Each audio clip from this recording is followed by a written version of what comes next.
This week we have another double parsha, Parshas Chukas and Parshas Balak. Parshas Chukas has 87 verses and 3 mitzvos, all the mitzvos that relate to the Red Heifer.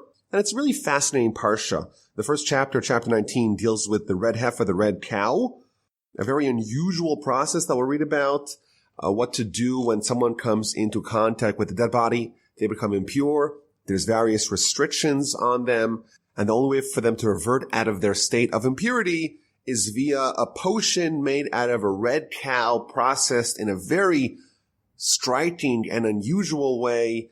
And once that concoction is complete, the ashes mixed with water is sprinkled upon the individual, and over the course of 7 days, they become pure and they are restored to the state of purity. So that's the first chapter. And then chapter 20 and throughout the rest of the parsha, it deals with a lot of interesting narratives. So first of all, it fast forwards 38 years into the future. There's a jump. We've been dealing with now the Exodus and the aftermath and Sinai, and everything that happened until now has all been within a year and change after the Exodus. Chapter 20 is going to begin all the way at the end of the 40 years, and there's essentially a gap of 38 years where the Torah doesn't really tell us what happened. We only learn about where the Jewish people encamped, but we don't have any of the narrative, any of the history about what happened to the Jewish people during those 38 years. And it's going to tell us about the death of Miriam, the older sister of Moses and Aaron, and the death of Aaron as well, and the very intriguing and perplexing episode of the hitting of the rock. There's going to be the episode of the snakes. And also in this week's parsha, we're going to read about the first wars the Jewish people are going to encounter on the eastern side of the Jordan. Of course, the Torah does not end with the conquering of the land of Canaan. They're on the doorstep, and of course Joshua is going to lead the conquest of Canaan, but Moses is going to be at the helm during the first wars on the eastern side of the Jordan that are going to be told in this week's parsha, and the complete narrative is going to be brought in this week's parsha together with the supplementary information that we find out in the book of Deuteronomy. So let's begin the parsha. The parsha begins, Hashem spoke to Moses and Aaron saying, "This is the decree of the Torah, which Hashem has commanded, saying, speak to the children of Israel, and they shall take to you a completely red cow, which is without blemish, and upon which a yoke has not come." So the mitzvah of the red heifer, the red cow, is classified by the Torah as a decree. And we know that there's different categories of mitzvahs. There's mitzvahs that we would know and fulfill if we used our logic. These are the mitzvahs that are universal mitzvahs. There's some mitzvahs that after they're explained to us, we understand them. And then there's a third category of mitzvahs called decrees, in Hebrew a chok, like this week's parsha is called Chukas, which is from that word. And these are mitzvahs that are beyond human intellect. No matter how far you try to contort your brain, you cannot possibly understand it. In fact, the Talmud tells us that there was only one person, namely Moses, who was able to understand this mitzvah in its entirety. Solomon, the wisest of all men, he tried to understand it, and even he too, the Talmud tells us in the book of Yoma, page 14, he too yielded and recognized that it is indeed beyond him. And Rashi tells us right as we begin the parsha that the reason why it's called a chok, the reason why it's called a decree, is not because it doesn't have a meaning, but because the Satan, which is the angel that the Almighty orchestrates and appoints to try to cause us to sin, and the non-Jews, the Gentiles, they're the ones who pester the Jewish people, and they say to them, why are you doing such a bizarre mitzvah? What meaning do you have in it? And therefore, it's explained to us, this is a decree. God has an edict, and we have to fulfill it and not question it, even though we don't understand it. So it's important to stress, and people make this mistake, it's a misconception. It doesn't say that there is no reason. It says that because we cannot understand the reason, therefore we have to accept it as a decree and not question it, but there really is something, it's just of godly intellect and not of human intellect. My grandfather pointed out a deep insight. This red heifer, this red cow, is being used to undo the impurity that is foisted upon men at an encounter with death. And since the times of Adam, humanity has been condemned to die. Adam sinned, and as a result of that, all humans are condemned to die. Now, the Talmud tells us something very interesting. It says that Moses buried himself, which of course doesn't really make any sense, because first of all, the Torah tells us that God buried Moses, and what does it even mean to bury yourself? But the deeper insight my grandfather explained is that Moses, he conquered death, meaning that he restored himself to being in the same state that Adam was in before Adam sinned. And therefore, Moses reverted back to the state of humanity, at least personally. He reverted back to the state of humanity before death was a necessary condemnation, so to speak, a reality that is inescapable for all humanity. And therefore, because Moses was above death, he was not at all connected to the concept of death. Therefore, the red heifer, which is only there to undo death, made sense to him because they're opposites. The red heifer in its understanding cannot be understood by someone who's connected to death. But Moses, who was not connected to death, who buried himself, he was someone that understood it. Now, it's important to stress, we do get some insight from the sages and from the commentaries about the red heifer, and we'll try to understand it as best as we can and try to dwell on the teachings of the sages. But we also have to acknowledge that there is value to this idea that we're accepting the word of God, even though we don't understand it. It doesn't really fully make sense. So what happens over here? We take the red heifer, the red cow. It's completely pure. It's completely red. It has no white hairs. It has no black hairs. There's no blemishes upon it. It has no yoke that's upon it. It's given to Elazar the Kohen. So we know, of course, Aaron had a son Elazar, and he's going to be his successor. And the Kohen has to oversee the processing of the red heifer. It's taken outside the camp.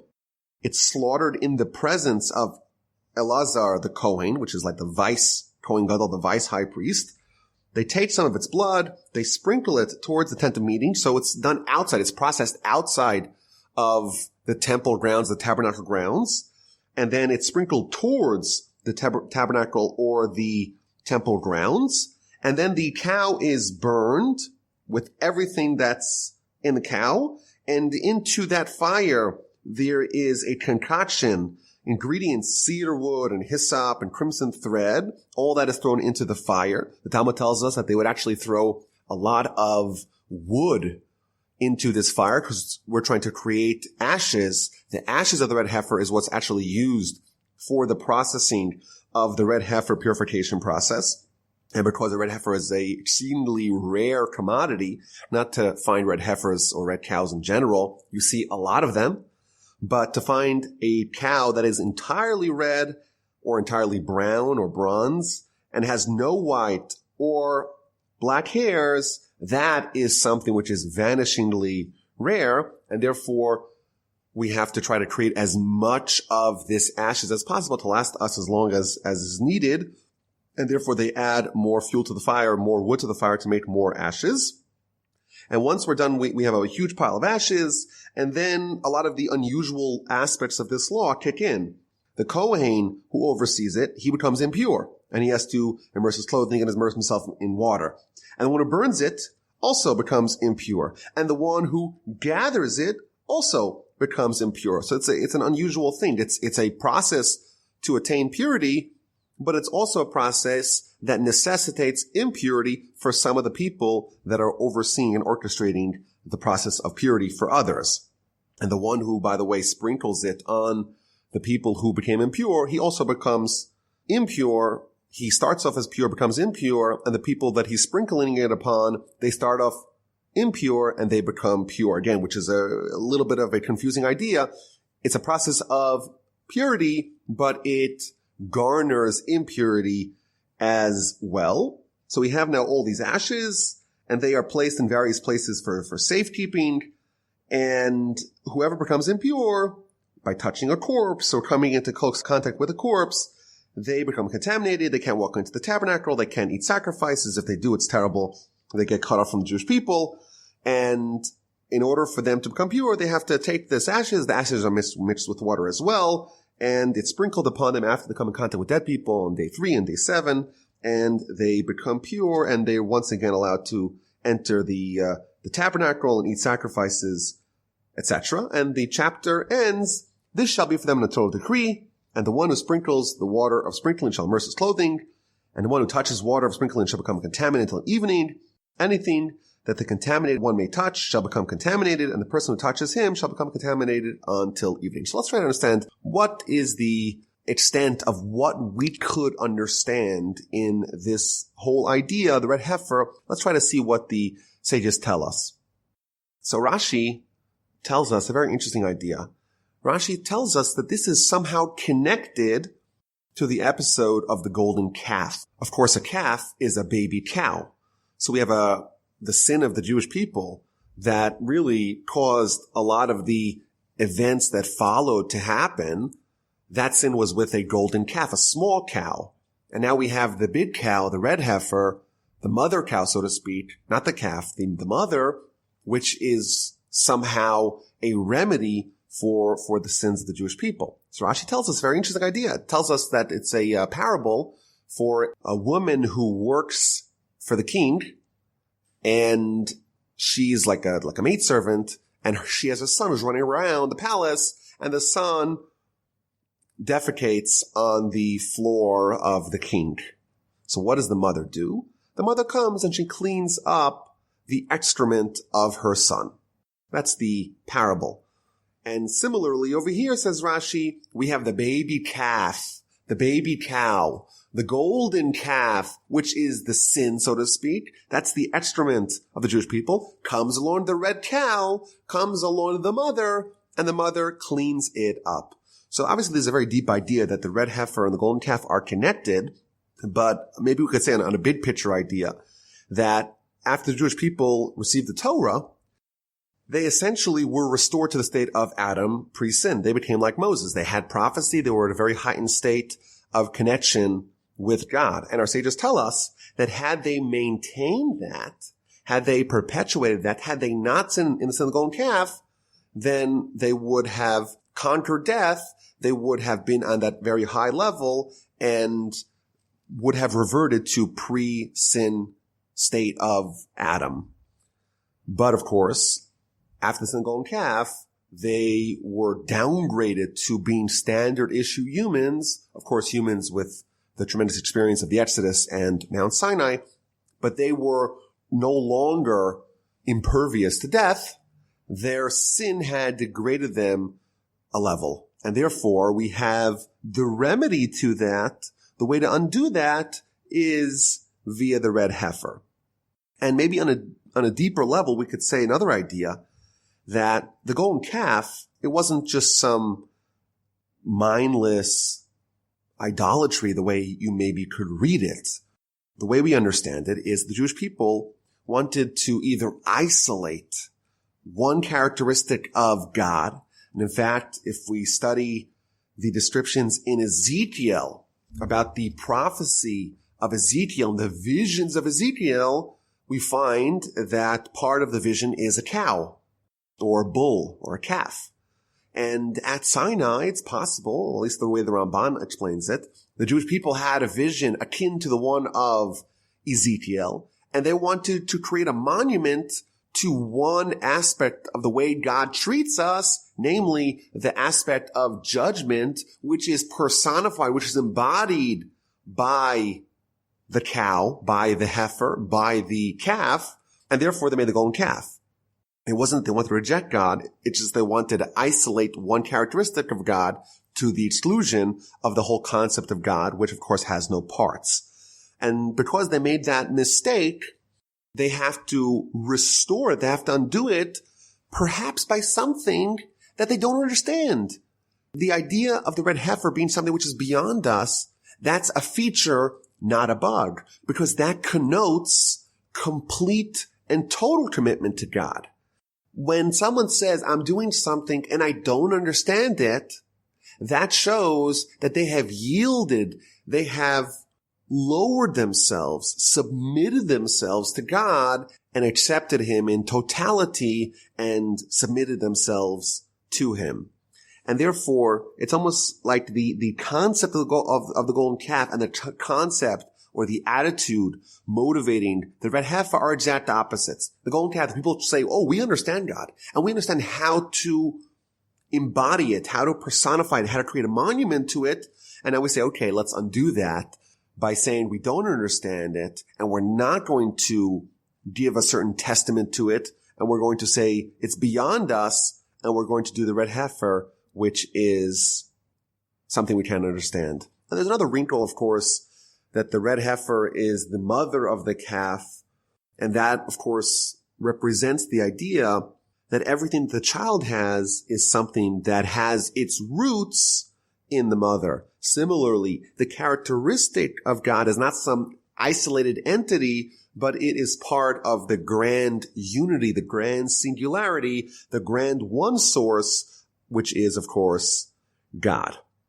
And, of course, every part of this has deeper insights, but we take the red heifer without blemishes. Of course, the ultimate blemish in our existence is the fact that we do die, and therefore we're symbolizing this idea that death is something which is a flaw, and therefore it's undone by this flawless cow. And the commentaries add, and I'll readily acknowledge that a lot of these things I don't understand, that everything that the red cow represents is all about judgment. It's red. Red's the color of judgment.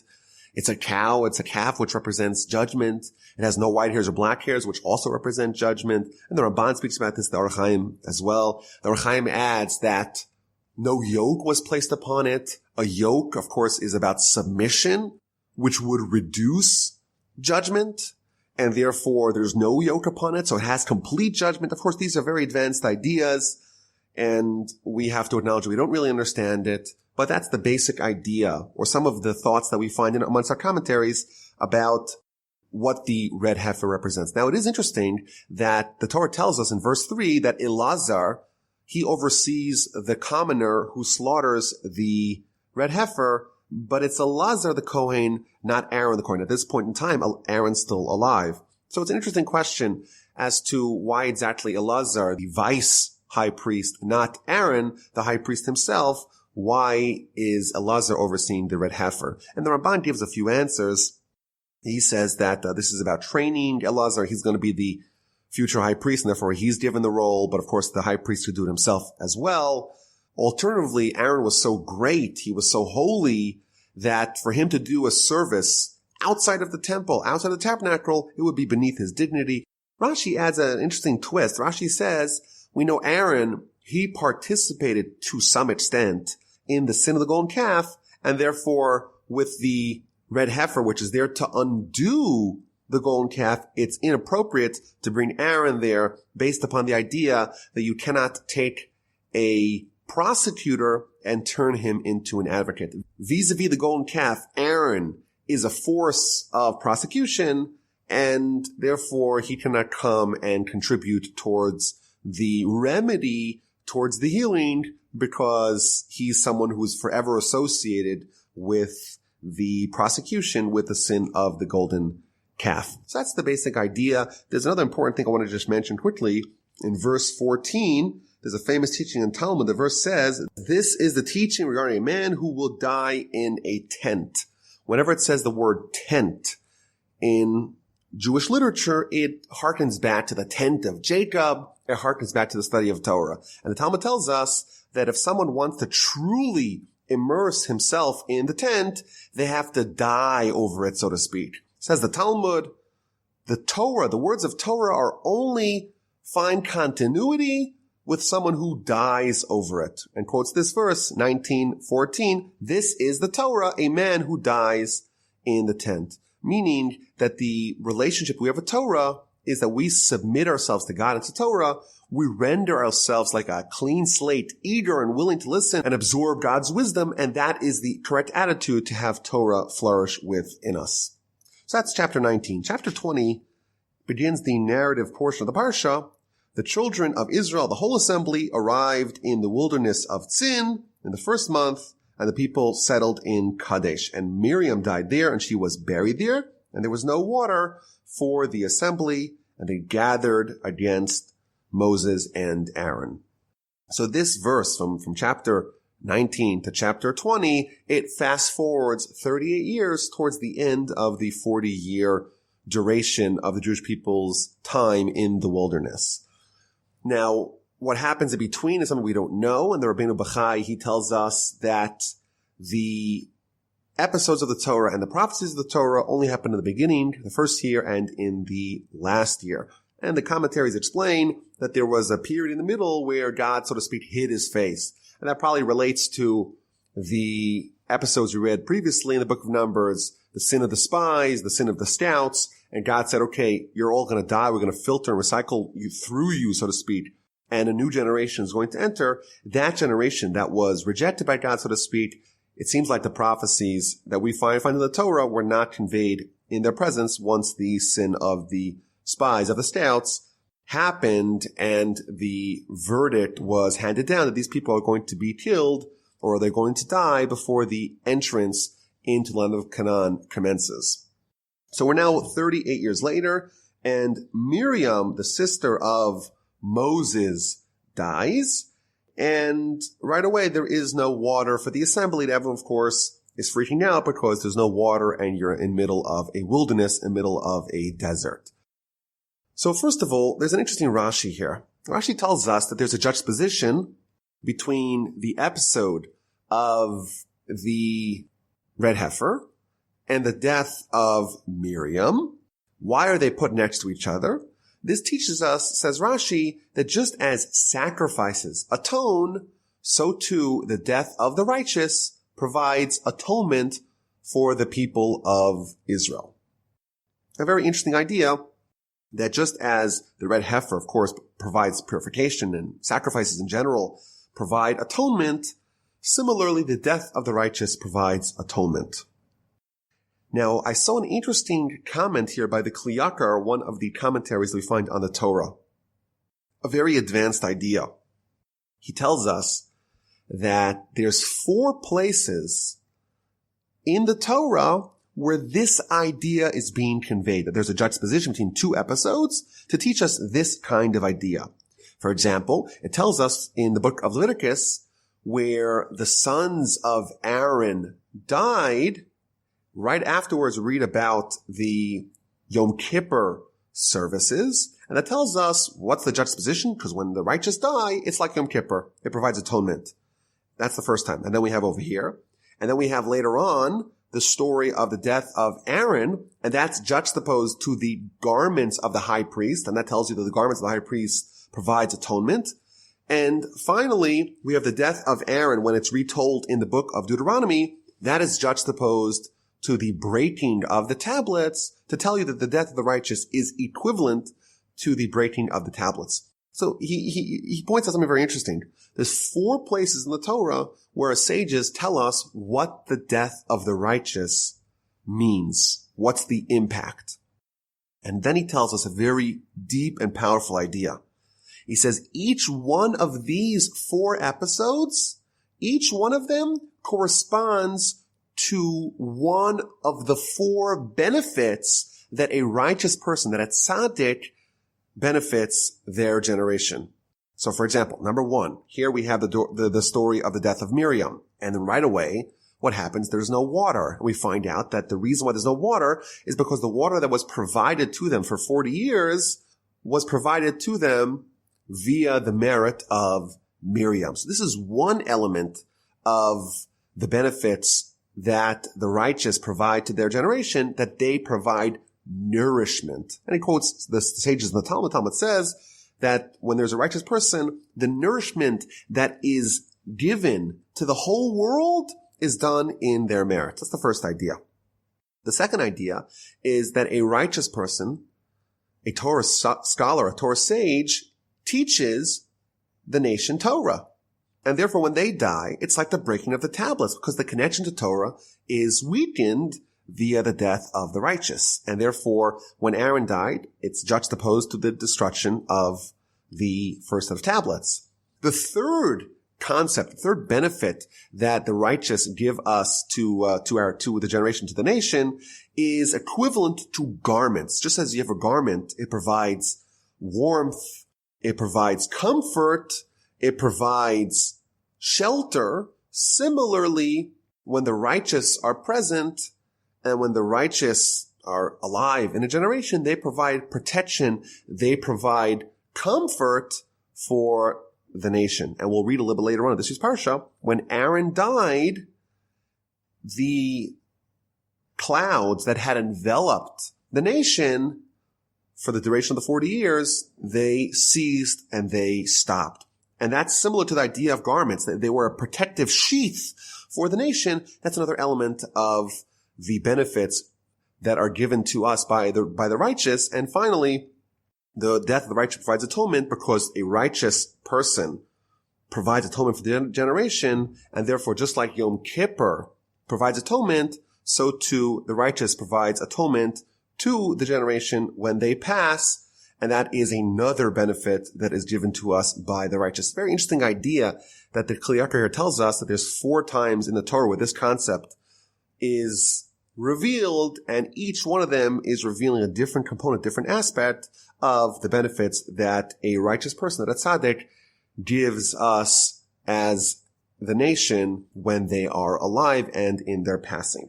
So Miriam dies, and she's buried there, and right away there is no water for the assembly. There's an amazing Rashi over here.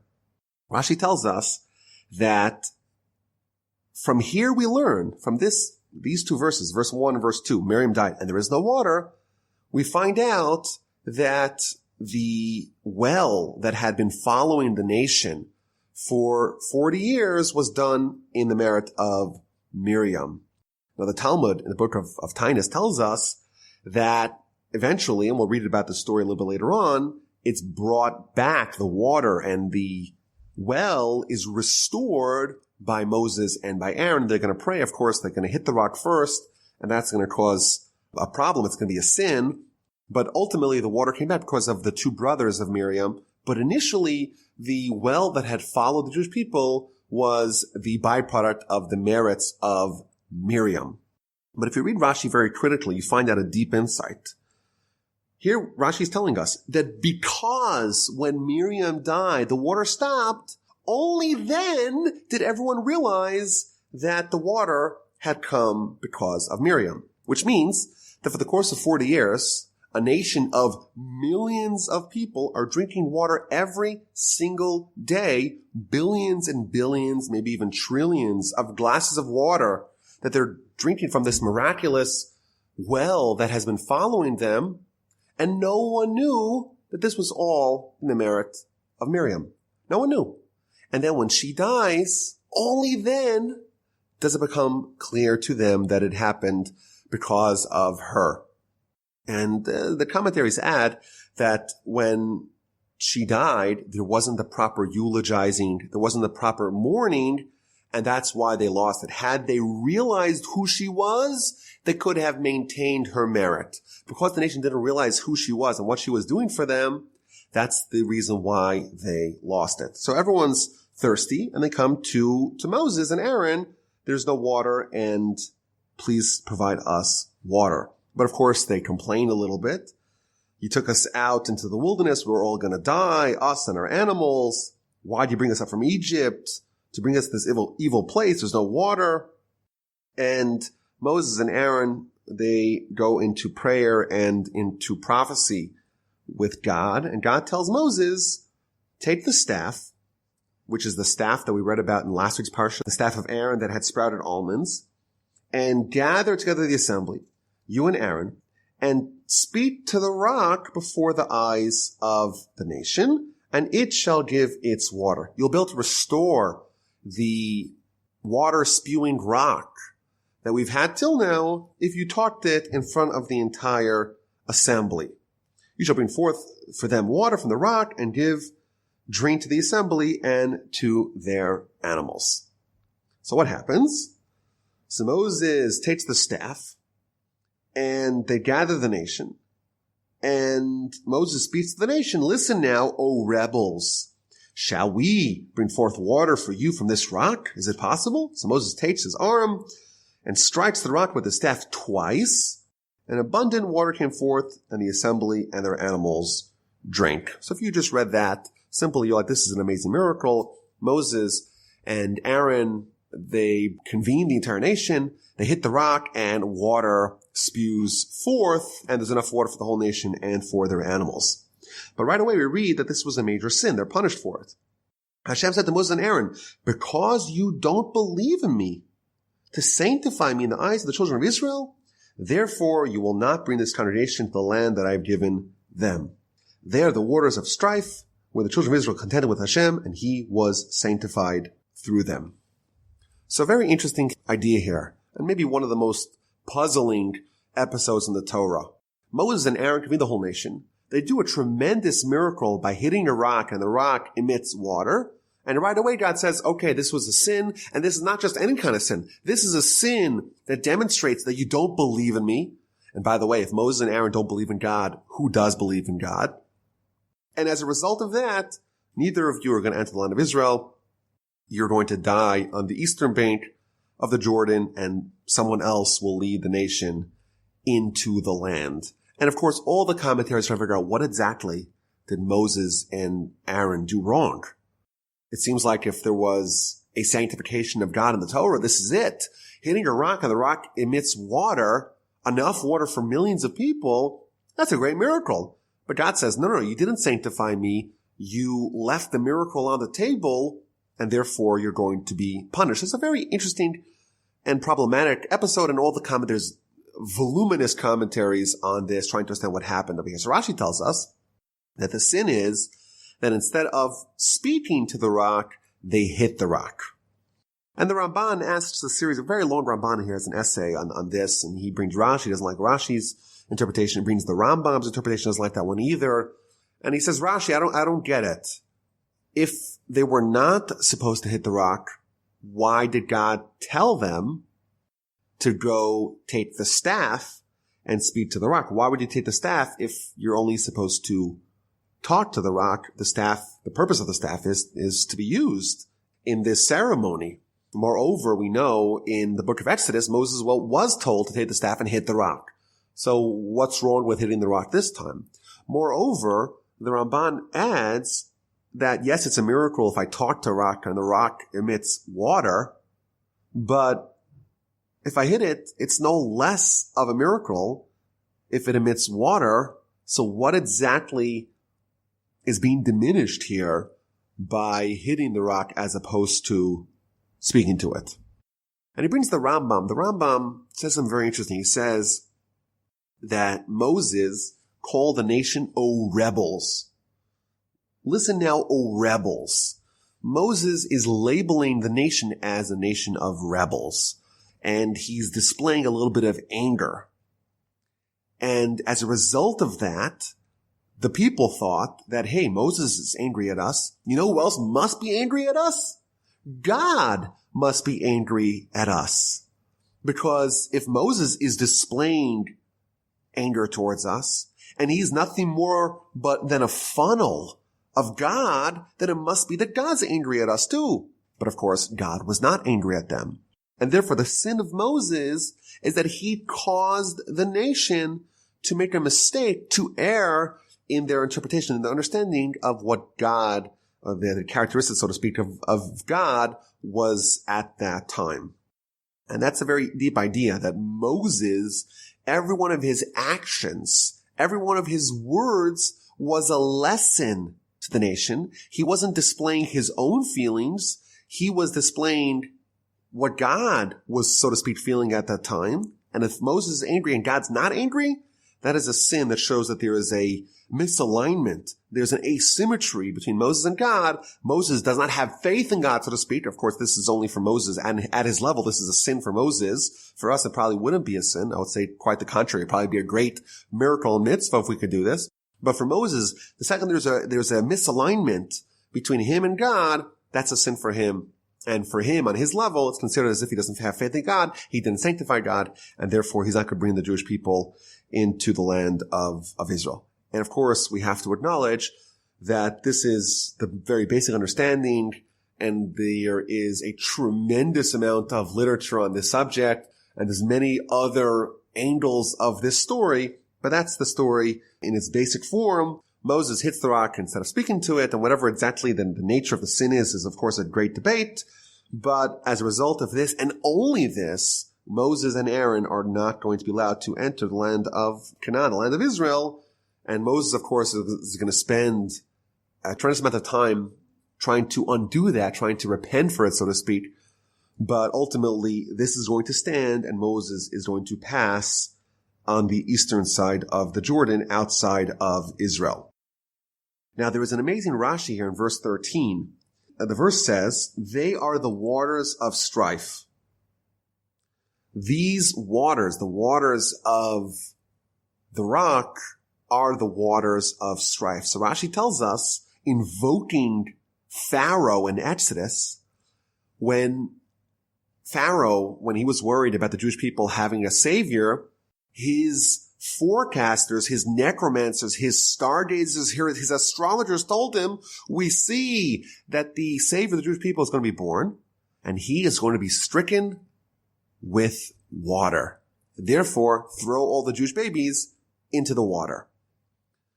Rashi tells us, when the verse here tells us that they are the waters of strife, it's referencing that same vision that the stargazers of Pharaoh had. Indeed, Pharaoh was correct that the leader of the Jewish people, save the Jewish people, is going to be stricken by water, but it's not going to be because of the waters that are going to kill them, throwing the babies into the water. But this episode of the waters, this was Moses' sin, and this was the strife, so to speak, the waters of strife that they saw. They, of course, misinterpreted it, but this is a reference to that, a very interesting idea.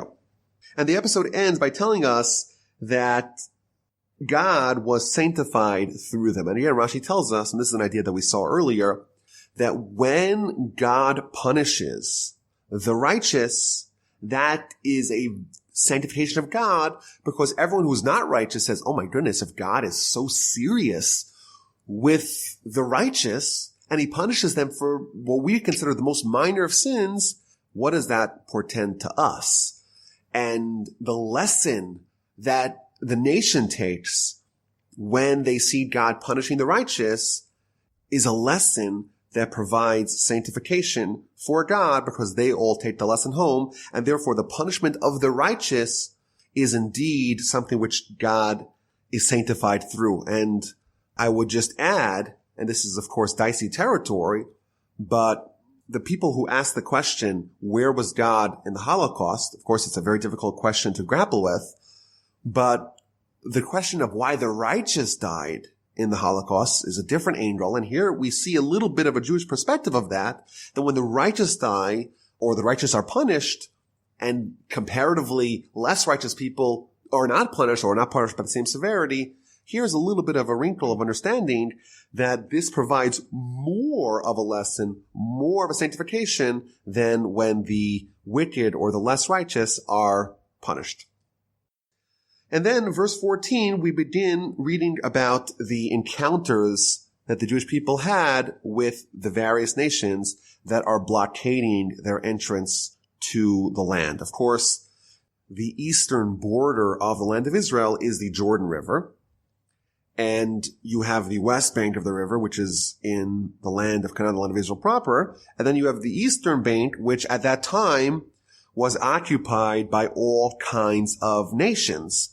And the Jewish people want to navigate and negotiate passage to Canaan, and they have to get through some of those nations.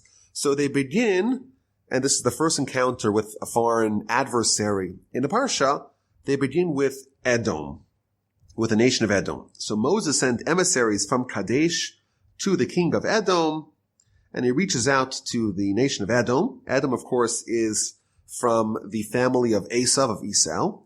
And they reach out and they send the message as follows. So said your brother Israel. So right away you were invoking the brotherhood, because of course the nation, they're descendants of Jacob, the brother of Esav. You know all the hardships that have befallen us, and he gives us the whole history. Our forefathers descended to Egypt, and they dwelt in Egypt for many years, and the Egyptians did evil to us and our forefathers. We cried out to Hashem. He heard our voice. He sent an emissary to take us out of the land of Egypt, and now we're in Kadesh, the city at the edge of your border. Let us pass through your land. We shall not pass through field or vineyard. We shall not drink well water. On the King's road we shall travel. We were not going to veer right or left until we pass through your border. So they make a request for passage through the land of Edom. And Edom responds, Edom said to him, you shall not pass through me, lest I come against you with the sword.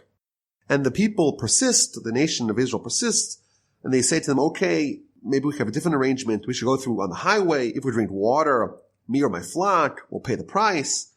We're not going to happen to you. We're just going to walk through on foot. And again, the response is unambiguous. You shall not pass through. And then Edom went out against them with a massive throng and a strong hand, and they refused passage, and the nation of Israel turned away from them. So this is the first encounter with an enemy, the enemy of Edom. So there's a very interesting Rashi here explaining the subtext of this dialogue, of this negotiation.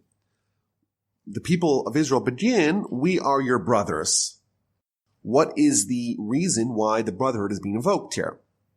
Rashi tells us, according from the Midrash, that we're brothers, and after all, our common ancestor, Abraham, was promised that you should surely know that your children will be foreigners in a foreign land. There was a curse that was upon our collective family. Both of us, the nation of Israel, the nation of the Jewish people, the children of Israel, and the children of Edom, both of them had this debt to pay from the time of Abraham. And who paid that debt? We paid that debt. And therefore, because we paid that debt, therefore we earn the right to the land of Israel. We're the ones who paid the debt, and therefore you should not have any problems, any qualms with our entrance into the land of Canaan, because after all, the people who pay the debt, they're the ones who should reap the rewards. We paid the debt we suffered at the hands of Pharaoh and the Egyptians, and therefore we have earned our claim to the land of Israel, and therefore let us go through. And the response of Edom is interesting because Rashi again explains that the Jewish people are invoking their prayer, and that, of course, is the characteristics of Jacob. The voice is the voice of Jacob. And the response of Edom is that the sword is the power of Esav. Why? You approach as Jacob. You approach with prayer. I'm going to approach as Esav, as Esau. I'm going to approach you with the sword. And ultimately, they don't let them pass. They veered away. And the Ramban here tells us that the reason why they did not respond militarily to the Edomites, to Esav, is based upon divine mandate. We read this, again, like we mentioned earlier, the narrative of the conquest of the eastern bank of the Jordan is retold in the beginning of the book of Deuteronomy, and we find out some more information that completes the narrative for us. And there we find out that God told Moses to not start up with the Edomites. They're the ones who rightfully have the land of Seir, and therefore the reason why they veered away from them is not because they were scared of a fight, but it was based upon a divine instruction that they're not allowed to wage war with Edom. And then they journey out of the vicinity of Edom, and they arrive at Mount Hor, which is Har Hahar in Hebrew.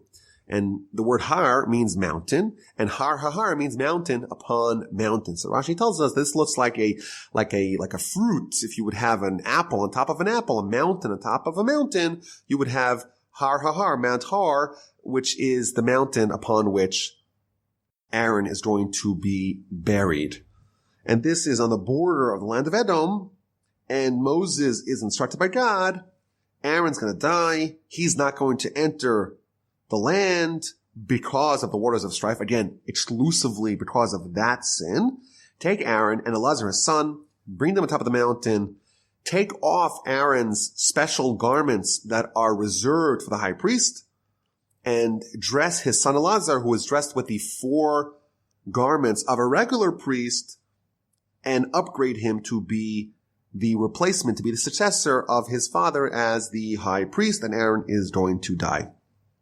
So Moses did as Hashem commanded. They ascended Mount Hor before the eyes of the entire assembly. Moses stripped Aaron's garments from him and dressed Elazar, his son, in them. The commentaries quote the Midrash and the Talmud that tells us this was miraculous, that you couldn't really undo this without taking off all the garments, but the 4 garments that are universal amongst the Kohanim remained on Aaron in a miraculous fashion. And Aaron died there on the top of the mountain, and Moses and Elazar descended from the mountain. When the entire assembly saw that Aaron had perished, they wept for Aaron for 30 days, the entire house of Israel. There's a very interesting Rashi here that tells us the process of Aaron's passing.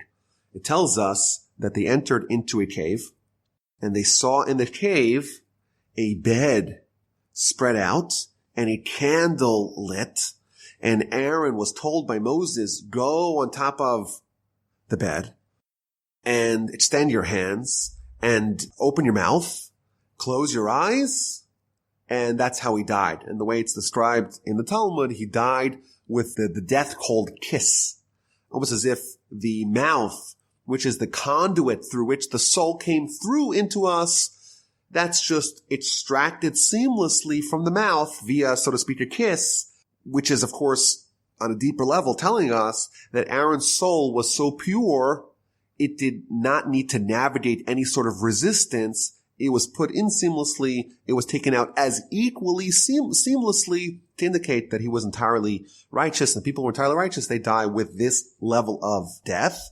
And Rashi tells us the second Moses saw this, he too craved that kind of death. And just as a sidebar here, in Judaism we say that the way someone dies, the nature of the death of a person is indicative, is reflective on the kind of life that they lived. And the Talmud tells us, Book of Brachos, page 8, that there's 903 different types of death, because there's 903 different levels that a person can reach at. And the highest level, the most righteous death, is the death of the kiss, which is a death in which the soul is pulled out without any resistance. There's no blemishes to that soul, and therefore it can be taken out very easily and very seamlessly, says the Talmud, like pulling out a hair out of a glass of milk. When the nation sees that Aaron had died, they're in total shock and total disbelief. And Rashi tells us the dialogue that happened. Where's Aaron? They ask Moses. And Moses says, well, he died. How's it possible? Last week's parsha, we read how Aaron had stifled the angel of death. He stopped the plague. How is it possible the angel of death had control over him? And right away, Moses requested mercy, and the angels showed a vision to the nation of Aaron placed upon a bier, placed upon a bed, and they believed him. They couldn't believe him that Aaron would die. Aaron, in their minds, was impervious to death, but once they saw that, they believed him. And as a result of the passing of Aaron, the whole nation cries for 30 days. Rashi tells us, why is it the whole nation? Because Aaron was someone who relentlessly pursued peace, and he would try to infuse peace and love between litigants, between a husband and wife, and consequently, everyone felt a kinship, a connection to Aaron, and therefore everyone cried for 30 days because everyone recognized the tremendous loss that they had with the passing of Aaron.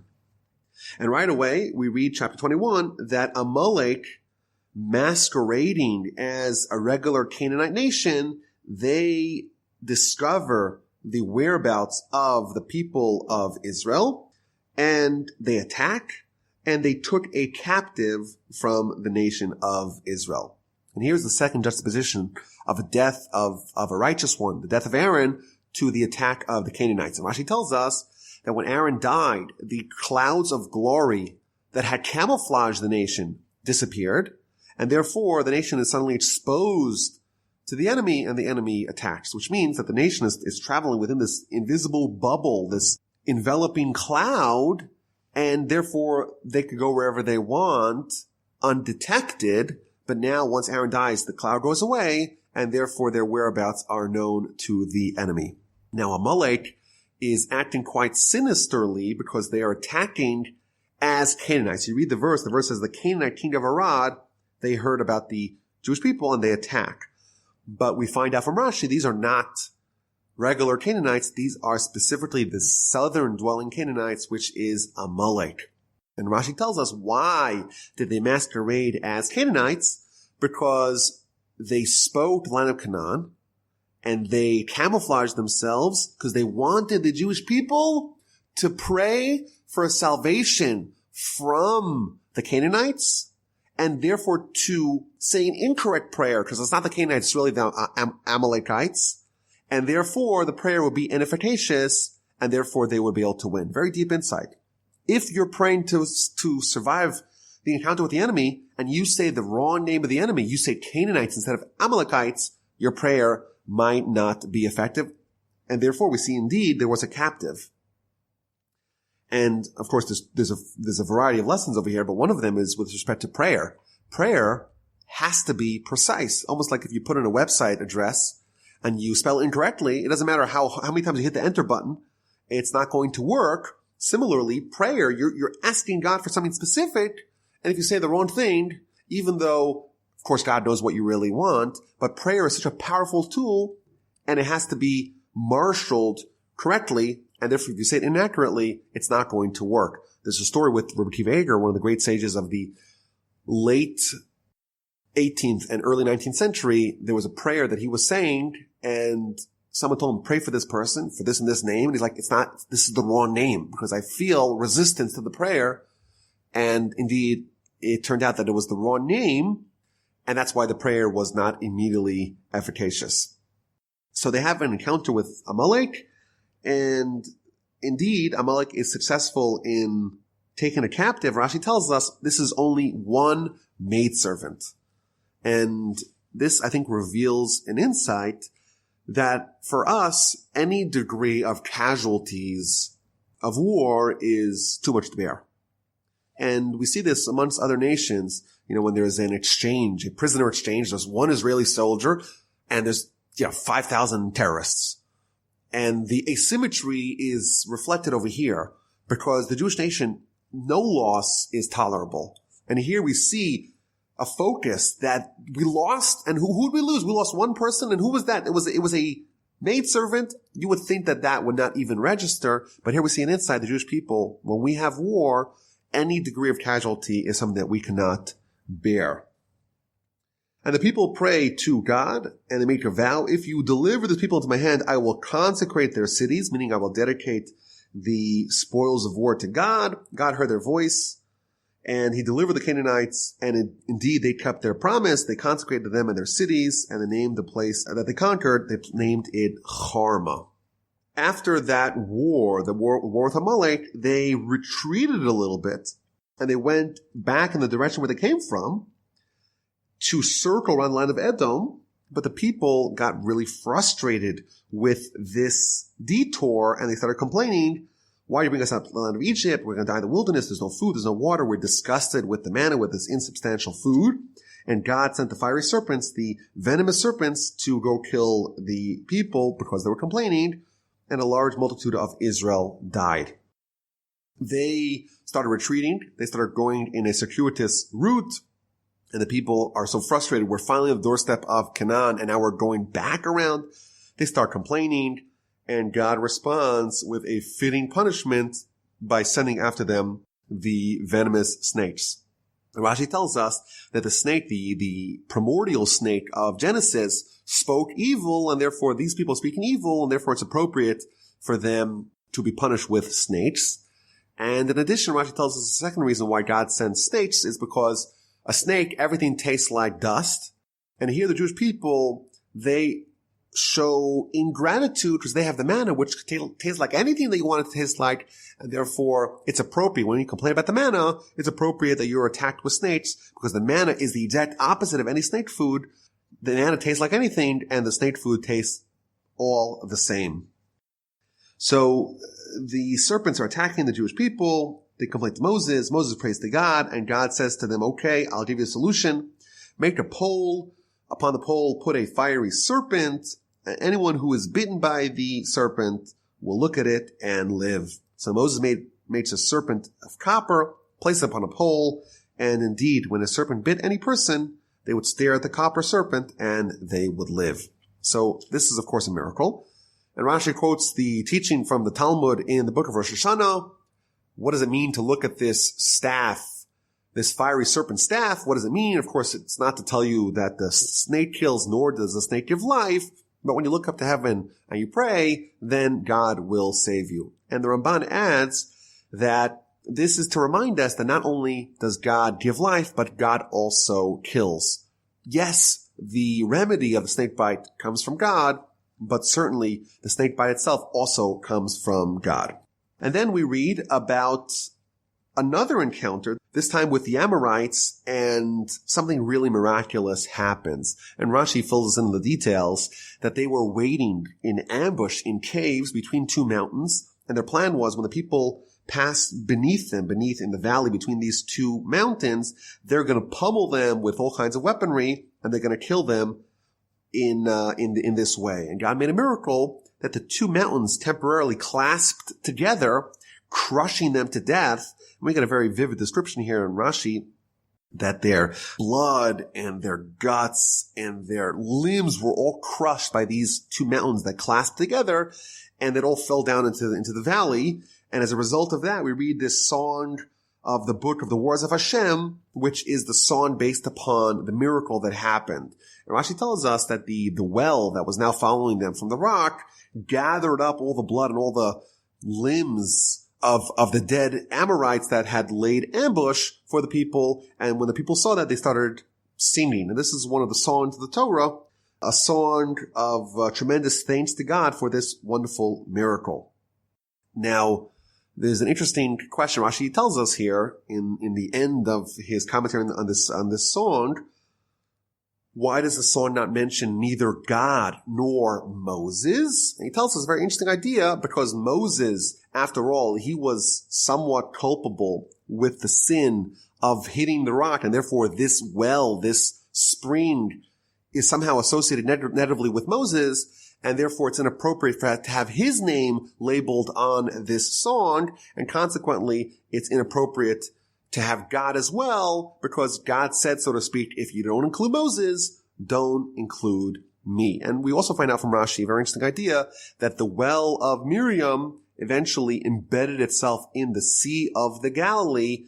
And my grandfather used to tell the story that when Reb Chaim Vital was a student of the Arizal, he was not understanding the Torah conveyed to him by the Arizal. He took him into a boat, into a canoe in the Sea of Galilee in northern Israel, and he gave him to drink from a specific spot in the Sea of Galilee, and that was from the waters of the well of Miriam.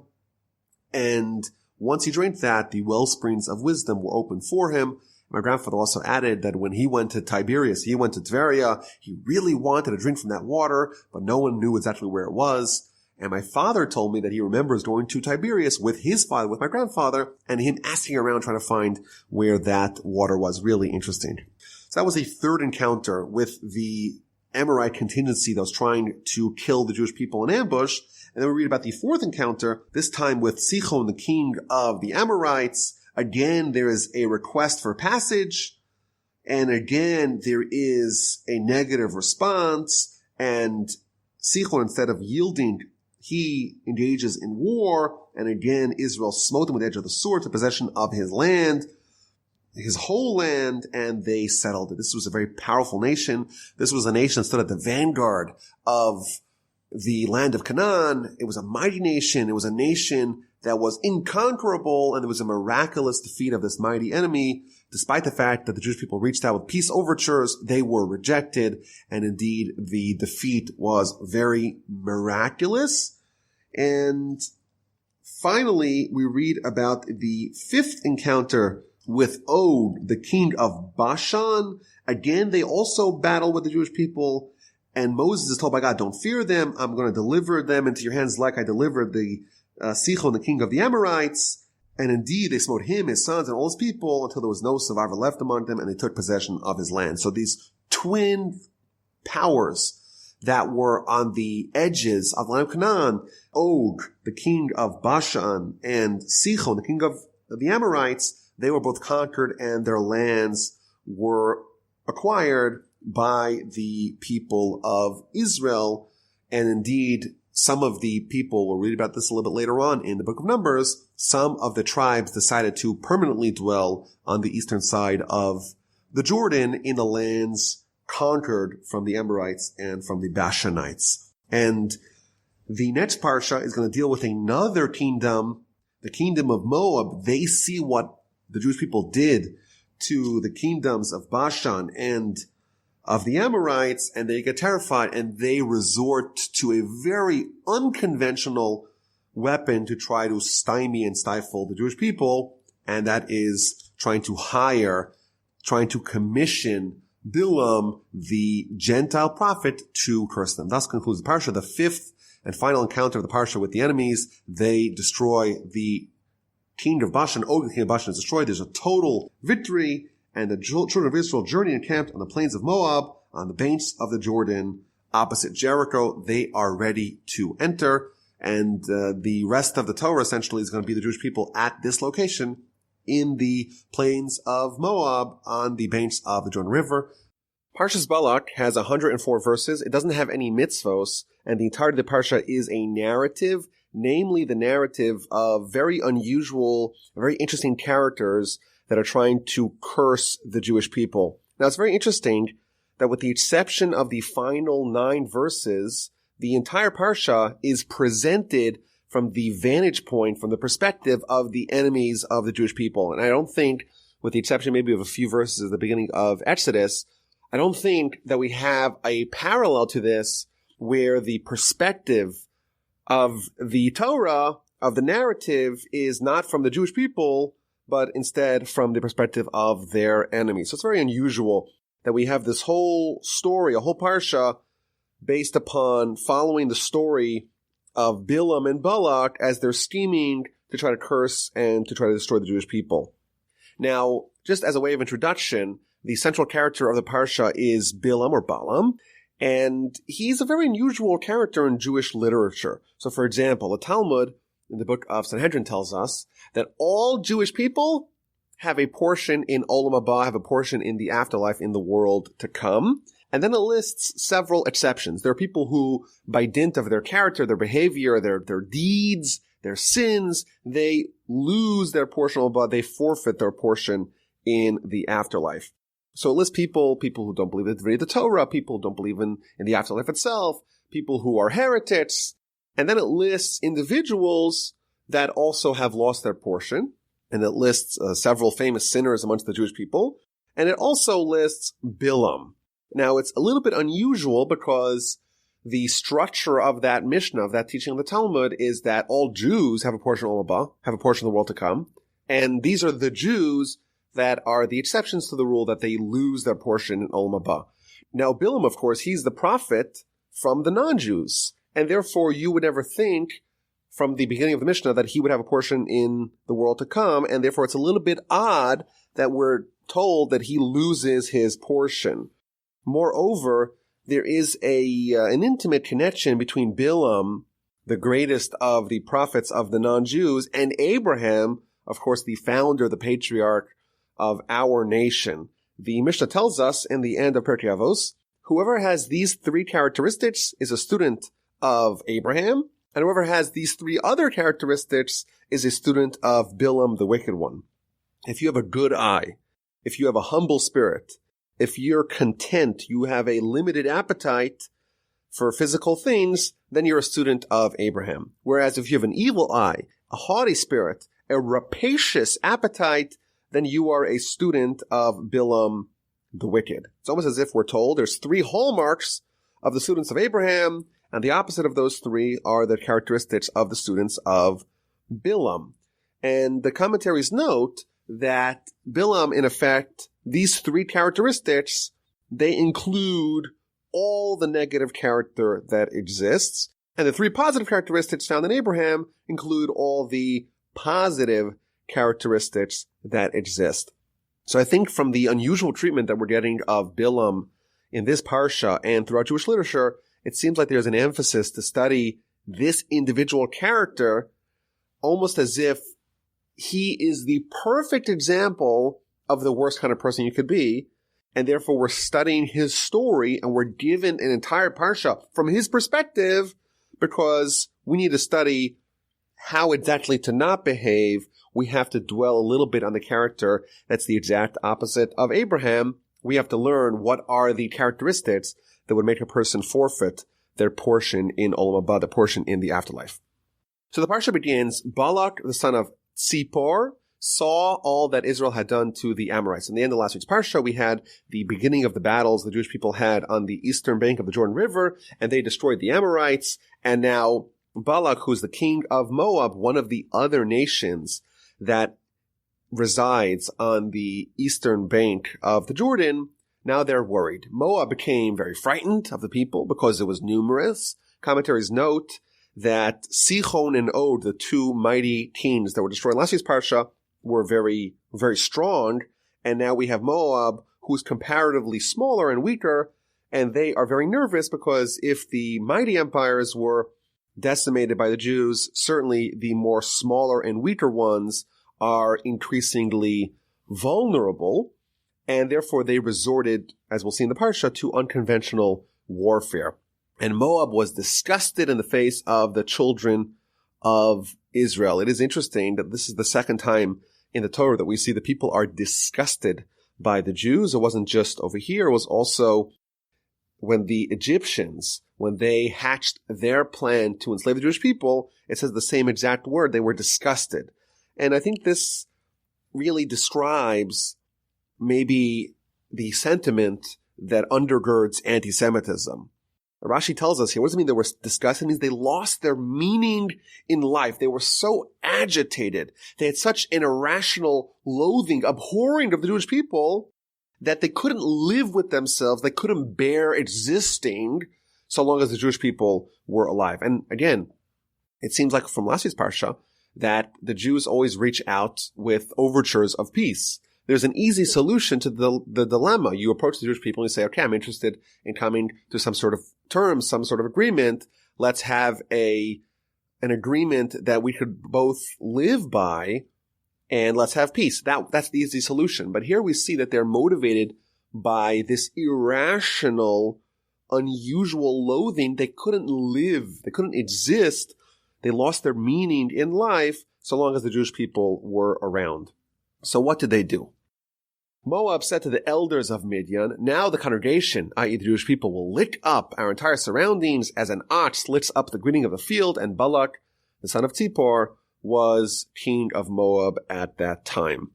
And Rashi tells us that Moab and Midian were long-time enemies, but they united against the common enemy, even though they themselves hated each other.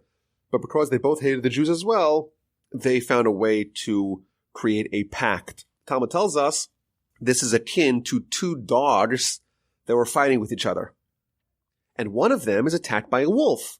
So what happens? The other dog comes to his aid, because otherwise, if I don't help the dog now, even though I hate him, but the wolf will eat him and then he'll eat me next. Similarly here, Moab and Midian, these two enemies, because they have a common enemy, the Jewish people, they are uniting. Now, it's interesting. We find that Balak was the king of Moab at that time.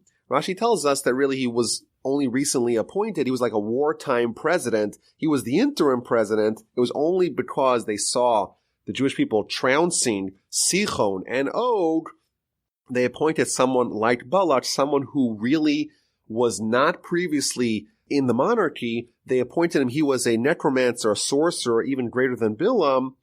And therefore they appointed him to be a very unusual figurehead because of the pressing needs of the arrival of the Jews. Now, it's interesting. The Midrash tells us that Balak was either the son or the grandson of Jethro, Moses' father-in-law. And it makes him, in effect, the brother-in-law or the nephew of Moses. Such interesting family dynamics here. So we have a problem. The Jewish people are coming, and Moab is reaching out to the elders of Midian. Why is Moab reached out to the elders of Midian, not to the king of Midian, not to the ministers of Midian? Why to the elders of Midian? So the Ramban quotes a midrash that tells us something very fascinating. We know Moses, as a young child, had to escape from Egypt and eventually ends up in the land of Midian, this very same land. And of course, he marries the daughter of Jethro, Zipporah, and he spends a lot of time there until he's 80 when he goes back to Egypt to save the Jewish people. And therefore, the Midrash tells us that the reason why they went to the elders of Midian is because they wanted to do some field research. They realized that the leader of the Jewish people was raised in Midian, and therefore it is appropriate for us to send messengers to the elders of Midian, not to the kings, not to the nation, because the elders of Midian would know the backstory, the history of Moses, his vulnerabilities, his powers, and therefore will find out how to thwart the Jews and Moses. And Rashi tells us that they discovered that the power of the nation resides in its words, and therefore we will attack them with words. The Jewish people, our power lies in the voice, is the voice of Jacob. It's in our words, in the words of prayer, in the words of Torah.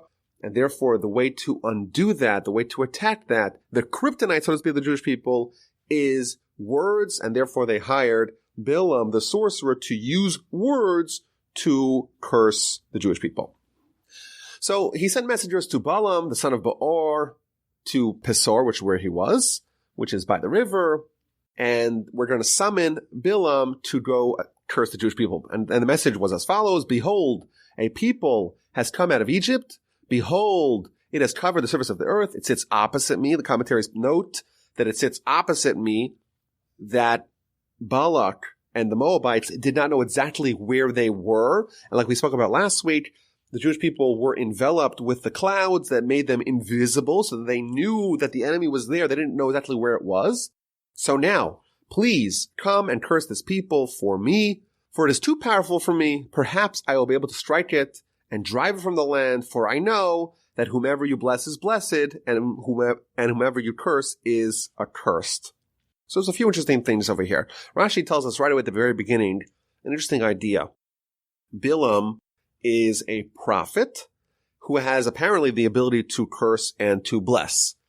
And the question that Rashi asks is, why does someone like Bilaam, and we'll learn more about him, someone who is crowned with all the terrible characteristics that exist in the world, why is someone like that given prophecy? Isn't prophecy the domain of the righteous, of the people that are upstanding, the people that are the greatest of the human species? Why is a sinner, a Gentile like Bilaam, someone like that, why is he given this tremendous power, this ability to communicate with God, this ability to ostensibly have blessing and curses? So Rashi tells us that the reason why Bilaam was given prophecy is so that there should not be an excuse for the nations in the future. The nations will say, oh, the Jewish people are given all this reward and we're suffering, but it's not fair.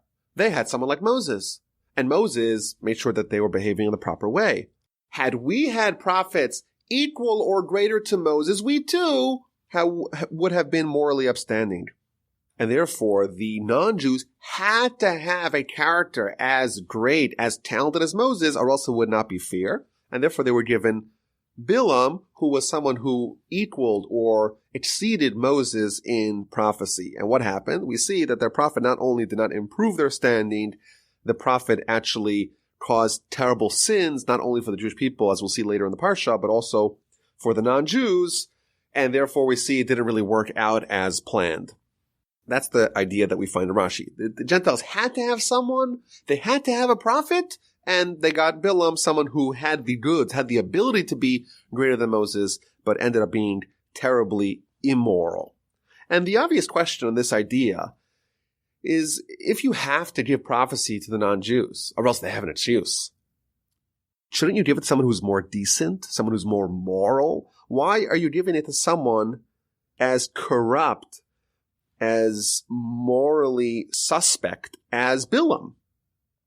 And the answer perhaps is that Bilaam is someone who is given prophecy because otherwise there's an excuse. He didn't acquire it. He didn't earn it. It was gifted to him. And we see an idea here that unearned greatness is not transformational. If you don't earn the stature that you attain, it's actually going to be harmful rather than helpful for you. So, for example, on a national scale, the Jewish people experience the Sinai revelation, a prophecy on a national scale, something that hitherto and thenceforth has not happened. They achieved the peak of human experience. Did they earn it? Was it gifted? Was it something that they acquired, or was it something that was foisted upon them, that was given to them? They did not acquire their greatness. It was gifted to them. So what happened immediately following that? They have the capacity to sin, of course, with the golden calf. And we see an idea. What you struggle to attain, what you sweat and you earn, that purifies you, that refines you. But when you have something which is given to you, not only does it not refine you, it is likely to corrupt you yet further. Bilaam was given this stature, this prophecy as a gift, and it corrupted him rather than refining him. That's one idea that we see over here. Alternatively, there is a general principle that any greatness that someone has necessarily leads to haughtiness, unless you choose to embrace humility. And we have a concept in Jewish philosophy that the greater stature someone unlocks, someone obtains, the commensurate step in humility is necessary. So, for example, when we pray in the Shemona Esrei, in the Amidah prayer, you're supposed to bow down, you're supposed to kneel, so to speak, before God 4 times. If you have a high priest, of course, someone who achieves a very high stature amongst the Jewish people, the law states that he has to bow not just 4 times, but 19 times, 1 for each blessing. What about the king? The king who has achieved the pinnacle, the highest office, the greatest stature amongst the nation, the law states that he has to pray the entire prayer while bowing. Every stage that we unlock in our greatness must necessarily be accompanied by a parallel, a sister step in humility. Abraham had that. Abraham was someone that, despite the fact that God gave him tremendous prophecy and tremendous love and closeness and promises and a great legacy, what did Abraham say? Anochi afar va'efer, I am but dust and ashes. He understood how to utilize the prophecy and not allow it to corrupt him. He earned it. Bilaam, on the other hand, it was gifted to him, and he did not take those steps to ensure that each stage of greatness is accompanied by a commensurate or parallel stage in humility, and therefore he became the most arrogant and the most haughty. Now, it is interesting that we're told about Abraham, I will bless those who bless you, and those who curse you, I will curse. Abraham had the ability to do blessings and curses. And again, we see another parallel here between Abraham and Bilaam. Bilaam, ostensibly, at least in the eyes of Balak, he is someone who people thought that he had the power to bless and to curse as well. Now, the Talmud tells us that the truth is that Bilaam only had one power. His power was that he was able to pinpoint the precise millisecond, the moment that God is, so to speak, angry and most susceptible, most agreeable to cursing, but he really did not have the ability to bless. But Balak, the king of Moab, he thought that Bilaam had the ability to bless, but the truth was that Bilaam did not have the ability to bless. So how'd that work? How does Balak come under the impression that Bilaam knew how to bless when the truth was that he only knew how to curse? So the commentaries tell us something really interesting. They say that Bilaam had the vision of a prophet. He was able to, so to speak, see the future, but he wasn't able to manipulate the future only for the negative, not for the positive. So he saw in the future that Balak is going to be appointed as king of Moab. So he went over to Balak and he said, I want to give you a blessing. I'm going to bless you that you will be appointed king. And sure enough, subsequently, Balak is appointed king. And Balak attributed that to the blessing of Bilaam. But the truth is that Bilaam just foresaw it and made believe that he caused it, that he effectuated it only to be able to garner the honor and the residual benefits of Balak thinking that Bilaam really caused the blessing and didn't just try to seize the rewards of causing that. But the truth was that his only ability lied in his capacity to curse, but not to bless. Okay, so Balak sent this message to Bilaam: please curse this Jewish people and you'll help me with my very pressing problem.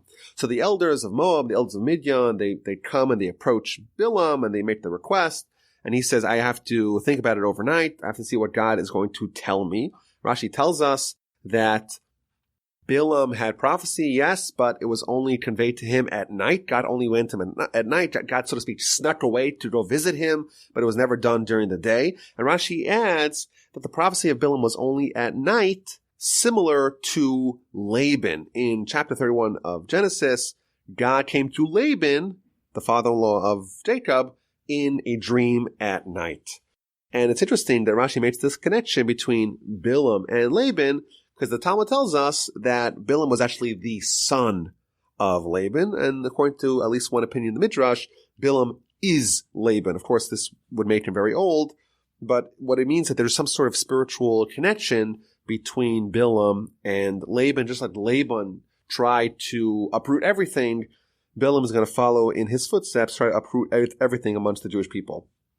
Now, Bilaam is asking the elders of Midian and Moab to stay overnight. Will God allow me to go with you? And Rashi explains that what does that mean? Will God allow me to go with you? Maybe God will only allow me to go with you if there's officers that are of greater stature than you. Maybe God will say, no. These people who have come to ask for you to come curse the Jewish people, they're not respectable enough, they're not honorable enough, and therefore you can't go with them, you have to go with someone who's even more honorable. Again, we see his pride and his hubris and his haughtiness and his arrogance. So God came to Bilaam and asked him, who are these men with you? A very interesting question. God is testing Bilaam. He's asking the question, who are these men? Of course, God knows everything, and the notion of God asking Bilaam a question when God certainly knows the answer is unusual. So Bilaam responded, Balak, the son of Tzipor, the king of Moab, sent to me. So it's interesting dialogue over here between God. God asks Bilaam, who are these men? And Bilaam responds, well, the king of Moab, Balak, the son of Tzipor, they sent to me. So the commentaries and the Midrash and our sages tell us a very interesting idea. There is a similar question that is asked of Cain in the beginning of Genesis. Cain, of course, is asked, where is your brother? God asked that question. Now, God, of course, knows the answer. And the obvious answer that Cain should have told God is, well, you don't need my help. You know the answer better than I do. Similarly, Bilaam should have said the same thing. Bilaam should have said, you don't need to know that. You don't need my help in figuring out and deciphering the situation. You know exactly who these people are better than I do. So the Midrash tells us that there's three people that God inspected them, God tested them, and he found them to be a pot of urine. That's the words of the Midrash. And they are Cain, Bilaam, and Chistiah, the king of Judah. So it's interesting here that we see again that Bilaam is making a big blunder by answering the question improperly. He should have said to God, you know very well you don't need my help in this matter. But what does he respond? He responds, Balak, son of Tzipor, king of Moab, sent to me. And again, Rashi tells us, and this is again the study of the Parsha. Part of the Parsha is to study exactly how corrupt someone could get and what not to do. And here we see more arrogance. The king of Moab, God, says Bilaam, you don't think I'm so special, but you know who does think I'm special? The king of Moab. They're interested in what I have to say, even though you're not. And continues Bilaam, behold, the people coming out of Egypt that cover the surface of the earth. Now go and curse it for me. Perhaps I will be able to make war against them and drive it away. So what does God say to Bilaam? No, you can't go with them. You can't curse the people. The people is blessed. And Bilaam wakes up in the morning and tells the officers of Balak, go, Hashem has refused to give me permission to go with you. I have to go with someone who's more important. That's the insinuation. I need more people that are more important. So they return to Balak and they say, Bilaam does not want to come with us. So he sends higher ranking officers to go try to cajole and convince Bilaam to come curse the Jewish people. They return to Bilaam and they say, I'll honor you greatly. I'll give you tremendous wealth. And Bilaam responds, even if you give me your whole house full of silver and gold, I cannot transgress the word of Hashem, my God, to do anything small or great. And Rashi tells us again that this shows his unbridled avarice, his unsatiated, his rapacious desire that, yes, Balak really should give me a house full of gold and silver. I really am deserving of all that wealth and all that honor. Again, he tells the messengers, let me wait overnight, let me speak to God, whatever God says to do, I will do. And again, there's a conversation. God arrives to the prophecy with Bilaam at night, and he says to him, if the men came to summon you, arise and go with them, provided that the thing that I shall speak to you, you shall do. Our sages tell us that when someone is really deeply desirous of pursuing a certain path, the Almighty will facilitate that, the Almighty will enable that. If someone wants to become righteous, if someone wants to purify themselves, then God will facilitate that. If someone wants to become wicked, if someone wants to defile themselves, then God will facilitate that too. Bilaam is sincerely desirous of joining Balak and trying to curse the Jewish people. And God says, you know what? If that's what you want, I'm going to allow that. I'm going to enable that. I'm going to allow you to go. And I think this does provide us with a little bit of a scary idea. You know, sometimes if things are going swimmingly and it seems like we're having tremendous success in whatever we choose, we may be deluded into thinking that we're doing what's right. Because after all, God is enabling, God's facilitating me to do this. It must mean that the Almighty is happy with what I'm doing. I'm doing the right thing. But here we see that someone like Bilaam was doing the wrong thing. But because he's so deeply desirous of it, God allows it, and he may be under the impression that he's doing the right thing, but the truth is he's doing the wrong thing. I think it's a valuable lesson for us that we have to do what the Torah wants of us. We have to do what the Almighty wants of us. And just because we experience divine assistance, so to speak, or divine enabling of success in the path that we choose, that does not necessarily mean that we're doing the right thing. Okay, so Bilaam arose in the morning, and he saddled his female donkey, and he went with the officers of Moab. So if you read that verse quickly, you might not notice that there's something very unusual here.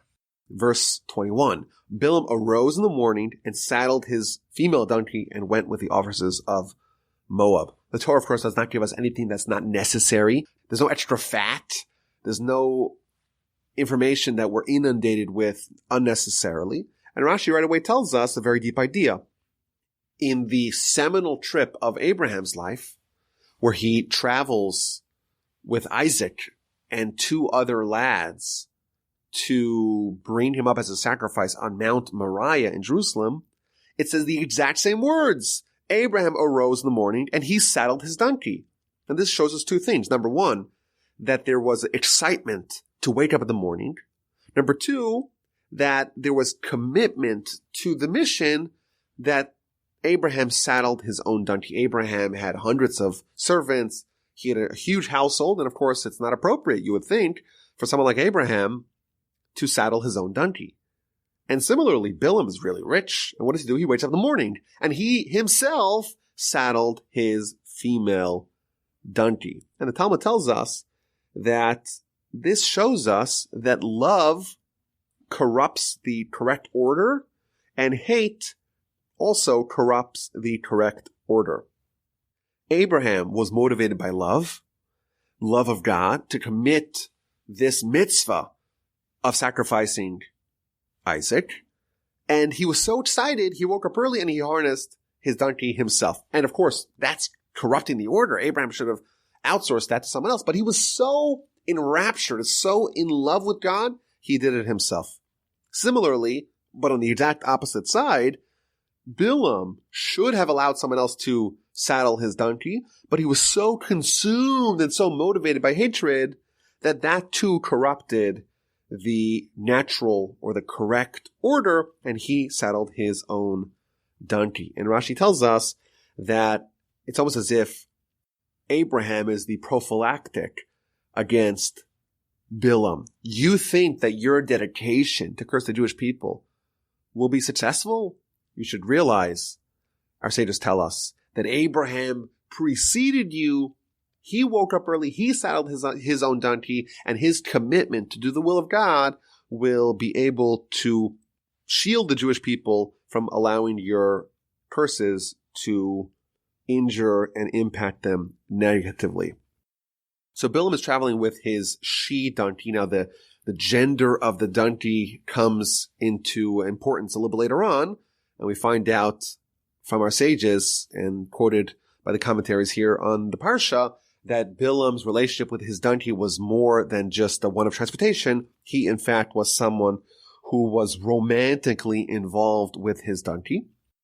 But he's traveling, and God's wrath flares up against him, and an angel of God stood on the road to impede him. This is a very interesting, very unusual episode here in the story, that Bilaam is traveling. He's traveling with the elders of the Moabites, and we're also told that he's riding his she-donkey, and he has 2 young men with him.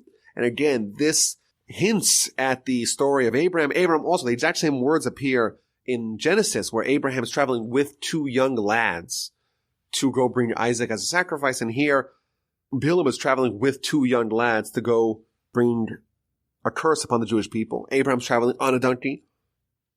Bilaam is also traveling on a female donkey, and that relationship is going to be fleshed out a little bit more later on. But there's an angel standing on the road to impede Bilaam. Rashi tells us that this is an angel of mercy to prevent him from sinning so that he should not sin and he should not be destroyed.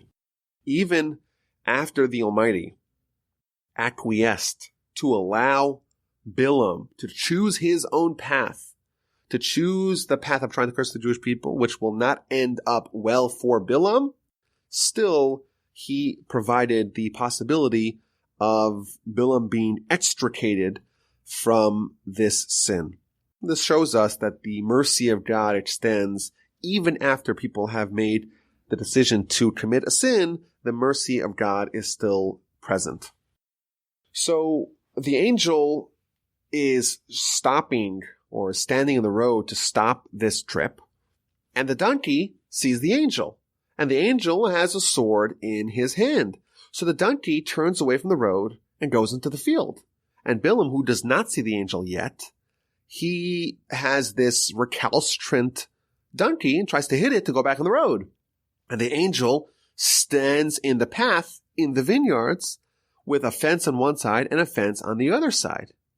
And the angel appears to the donkey, and the donkey is freaking out, and it begins to press against the wall, and it presses Bilaam's leg against the wall, and he continues to hit it. And finally, the angel went further and stood in a very narrow place. There's no room to go right nor left. And the donkey saw the angel of God. Again, it's invisible to Bilaam, and it begins to crouch beneath Bilaam, and Bilaam continues with his anger to strike the donkey with his stick. Very unusual description over here. And Rashi tells us, quoting the Midrash, that the 3 different impediments where it goes off the road, and then there's a fence on one side, a fence on the other side, and then there's no place to go, that is emblematic, that is symbolizing Abraham, Isaac, and Jacob. How so? Abraham, many nations emerged from him. And you also have, of course, Ishmael and Esau. And that is almost like an expansive way that the donkey, so to speak, could evade the angel and to go into the field. And then you have Isaac. Isaac has only 2 sons, and that is equivalent to almost the fence on one side and fence on the other side. And there's still a little bit of wiggle room, because on one side there's Jacob, who of course is righteous. On the other side there is Esau, who of course is wicked. And finally, the angel stands in a place that's so narrow, there's no wiggle room at all. That is a reference to Jacob, Jacob whose entire bed was righteous. Jacob, who all of his children were tzaddikim, were righteous. There was no other nation that emerged from them. That is the kind of the symbolism that is undergirding this third encounter where Bilaam has absolutely no room to maneuver. He cannot move not right, not left. There's no way to go. He has been defeated. Checkmate. And he continues to hit his donkey.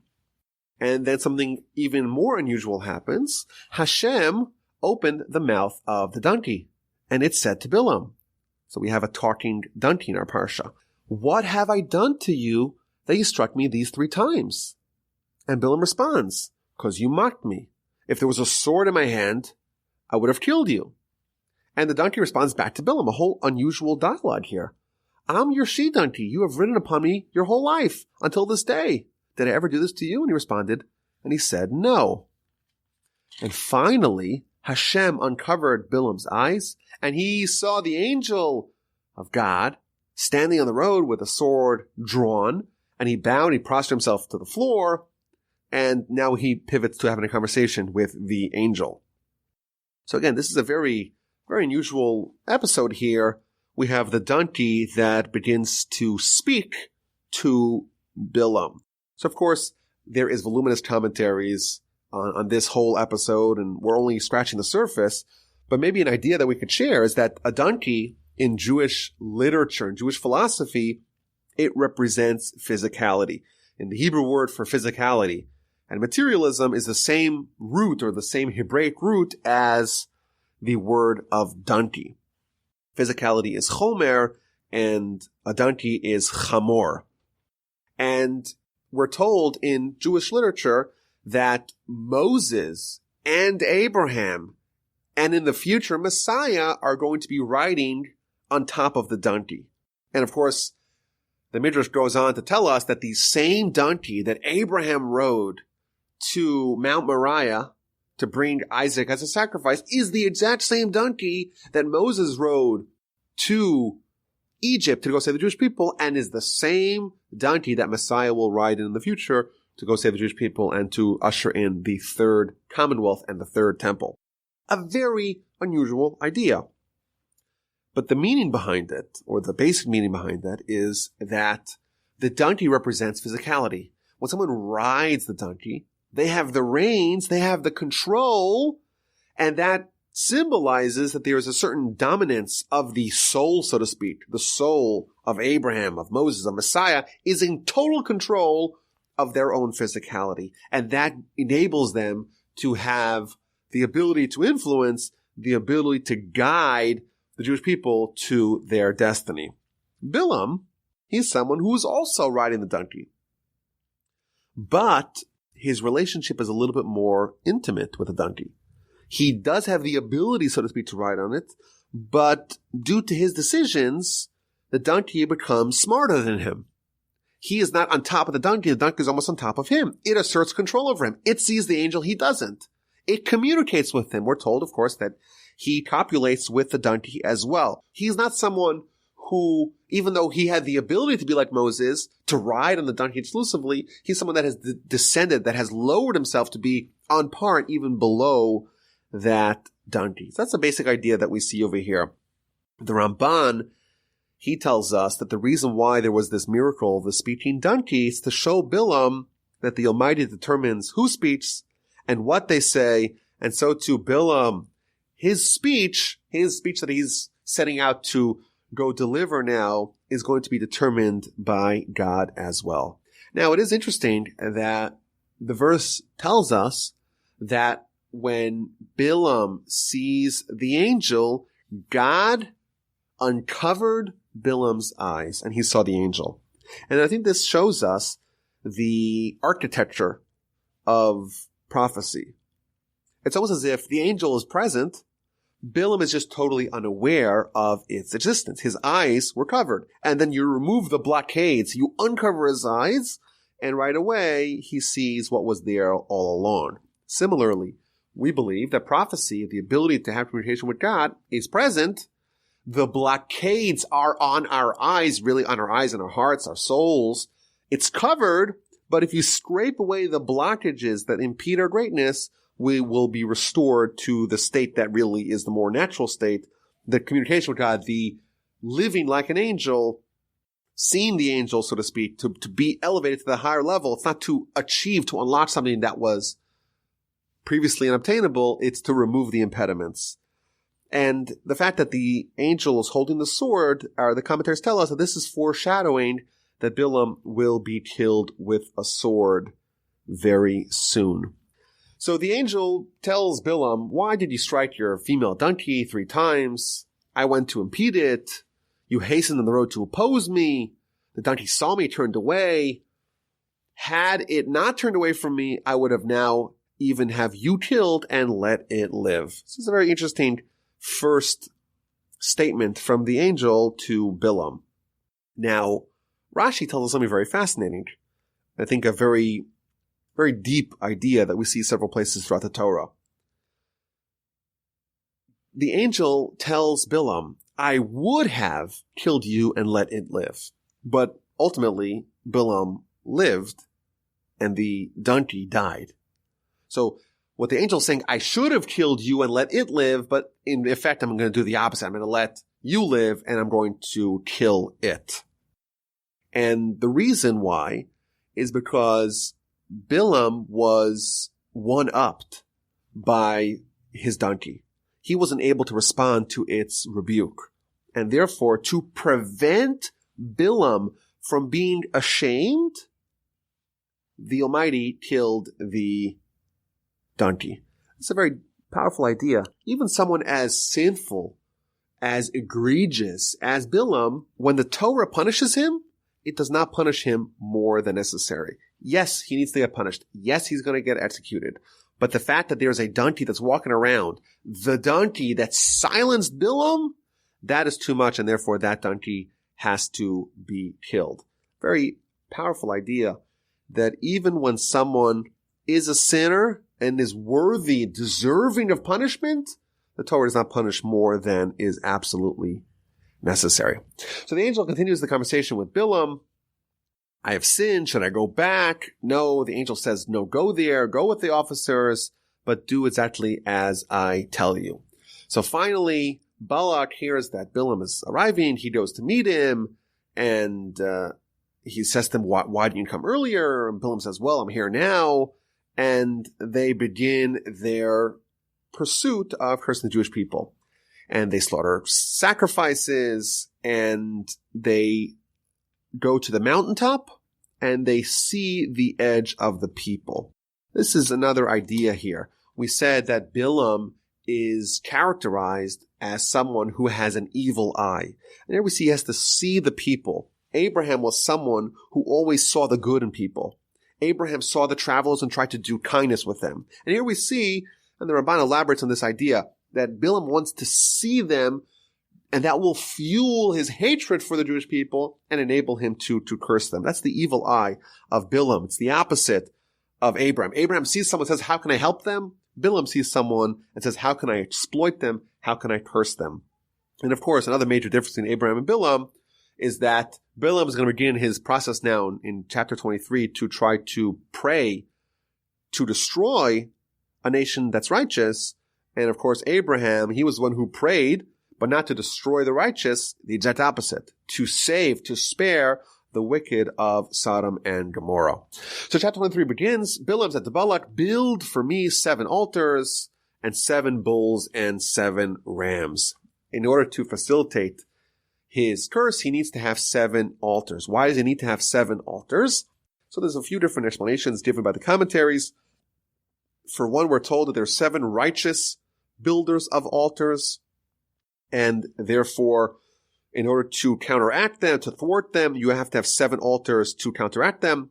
Adam, Abel, Noah, Abram, Isaac, and Jacob, and Moses. That's 7 righteous people that built altars, and therefore we have to have 7 altars to counteract them. Alternatively, there were 7 altars built by Abram, Isaac, and Jacob. Abraham built 4, Isaac built 1, and Jacob built 2. So the 7 altars built by Abraham, Isaac, and Jacob, by the founders of the Jewish people. And if you want to uproot the Jewish people, you have to uproot them from their roots, from their foundations. And the foundations, of course, are Abraham, Isaac, and Jacob. And therefore, you have to attack them thusly. So Balak does as Bilaam has requested. There's 7 altars. Each altar, a sacrifice of a bull and a ram is offered.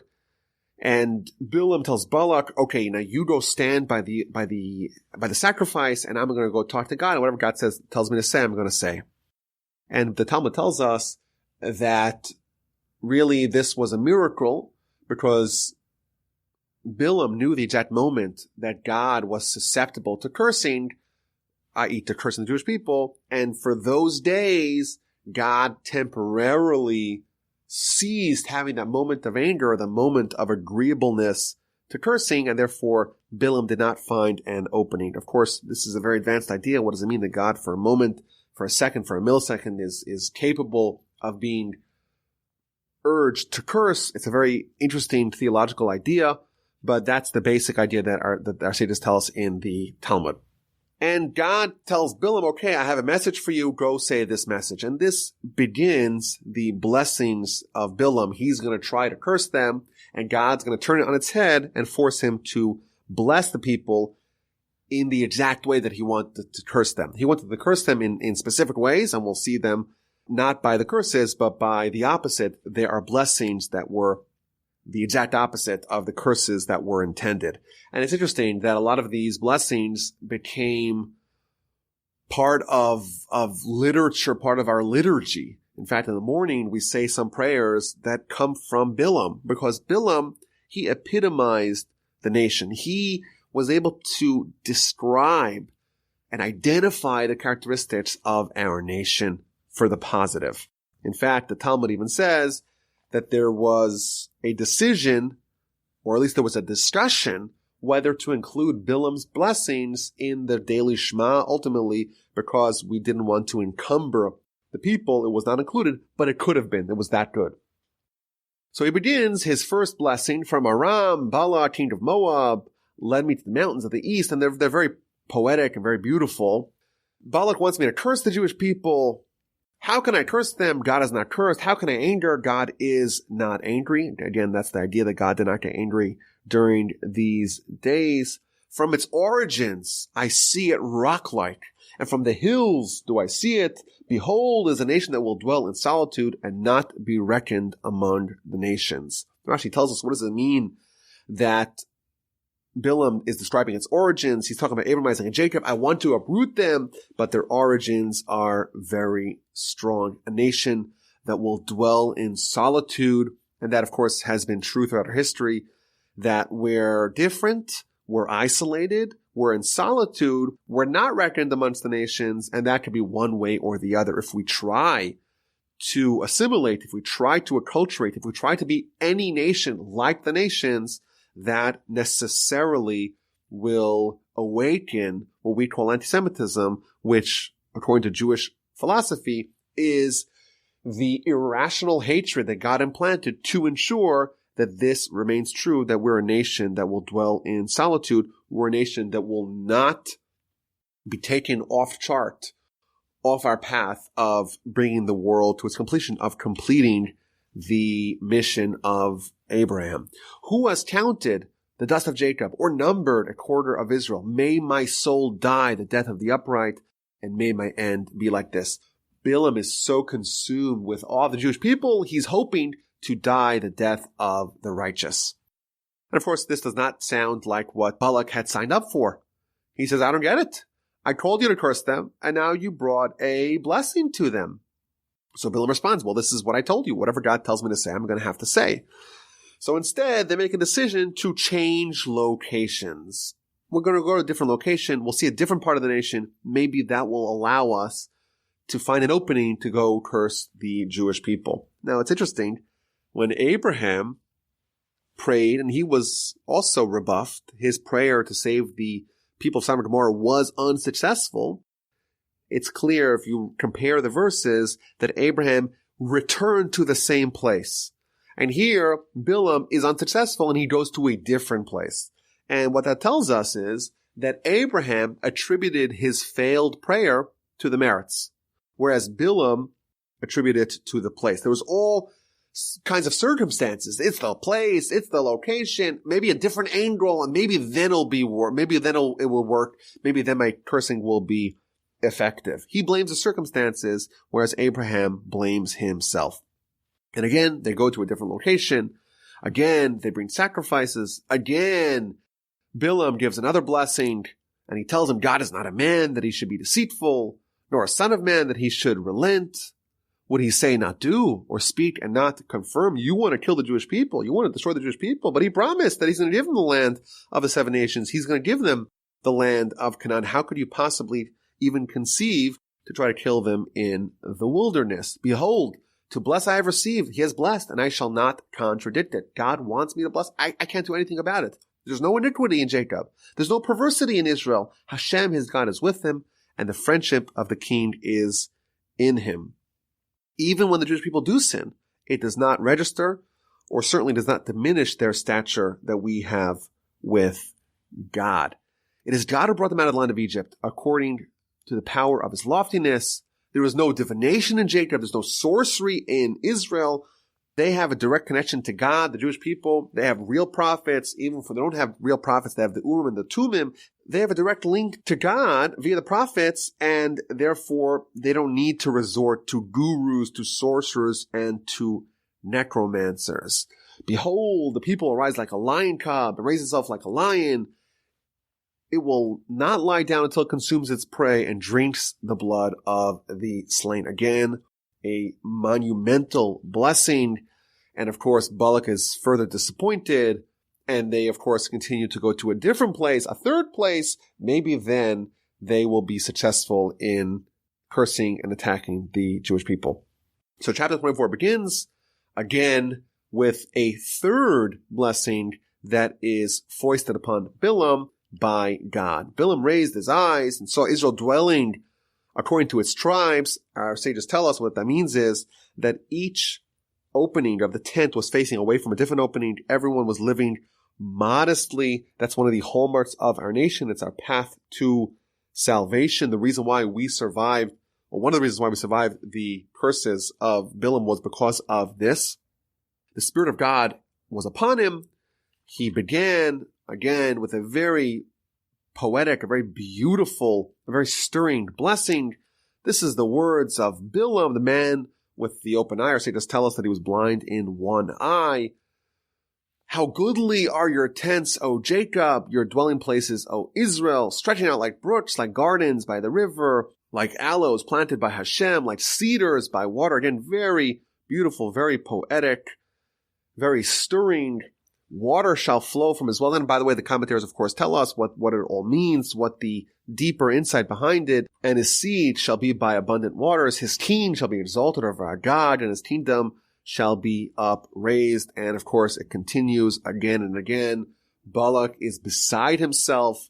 He claps his hands together. I didn't summon you here to bless them. I brought you here to curse them. And now leave.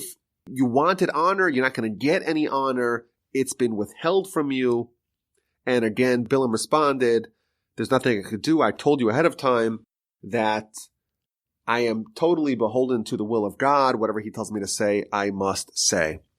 And then Bilaam gives a fourth prophecy, a fourth blessing, which is also hinting at his advice. Rashi tells us that when it says in verse 14, and now behold, I go to my people, come, I shall advise you what this people will do to your people in the end of days. It's also hinting at the fact that Bilaam gave advice to Balak as to how to attack the Jewish people, not via cursing, but via trying to seduce their men to sin. I know, says Bilaam, that the God of these people hates immodesty, hates promiscuity, and therefore if you convince the daughters of Moab to avail themselves to the men of the Jewish people, then you will find a way to attack them. And he continues with his fourth prophecy, the words of the one who hears the sayings of God and knows the knowledge of the Supreme One. Again, he's touting his own greatness. Who sees the vision of Shakai while fallen and with uncovered eyes. I shall see him, but not now. I shall look at him, but he is not near. A star has issued from Jacob, and a scepter bearer has risen from Israel. This is a reference to David, to Solomon, to Messiah. And he shall pierce the nobles of Moab and undermine all the children of Seth. And the Ramban, he encapsulates the blessings and the prophecies of Bilaam. The first prophecy was a reference to the past, to the great and holy patriarchs of the Jewish people. The second prophecy was on the present. The third was on the future, in the days of David and Solomon. And the fourth and final blessing, the fourth and final prophecy was in the yet to come future, the future where the destiny of Abraham is fulfilled. So Bilaam gets up, he goes back to his place, and Balak also returns to his place. That's the end of chapter 24, and chapter 25 begins with a fulfillment of Bilaam's plot. Like we said, that he gave them the suggestion to commit the daughters of Moab into harlotry and to use that as a means to attack the Jewish people. Israel settled in Shittim, and the people began to commit harlotry with the daughters of Moab. They invited people to the feast of their gods. The people ate and prostrated themselves to their gods. Israel became attached to Baal Peor, which is the idol, and the wrath of Hashem flared up against the Jewish people. Now, our sages tell us, what does it mean that the idol is called Baal Peor? What it means is that the means of servicing it, the means of worshiping it, was by defecating in front of it. That was the way that they did this idolatry. And the meaning behind that is that this idolatry represented nihilism. It represented the concept that nothing matters.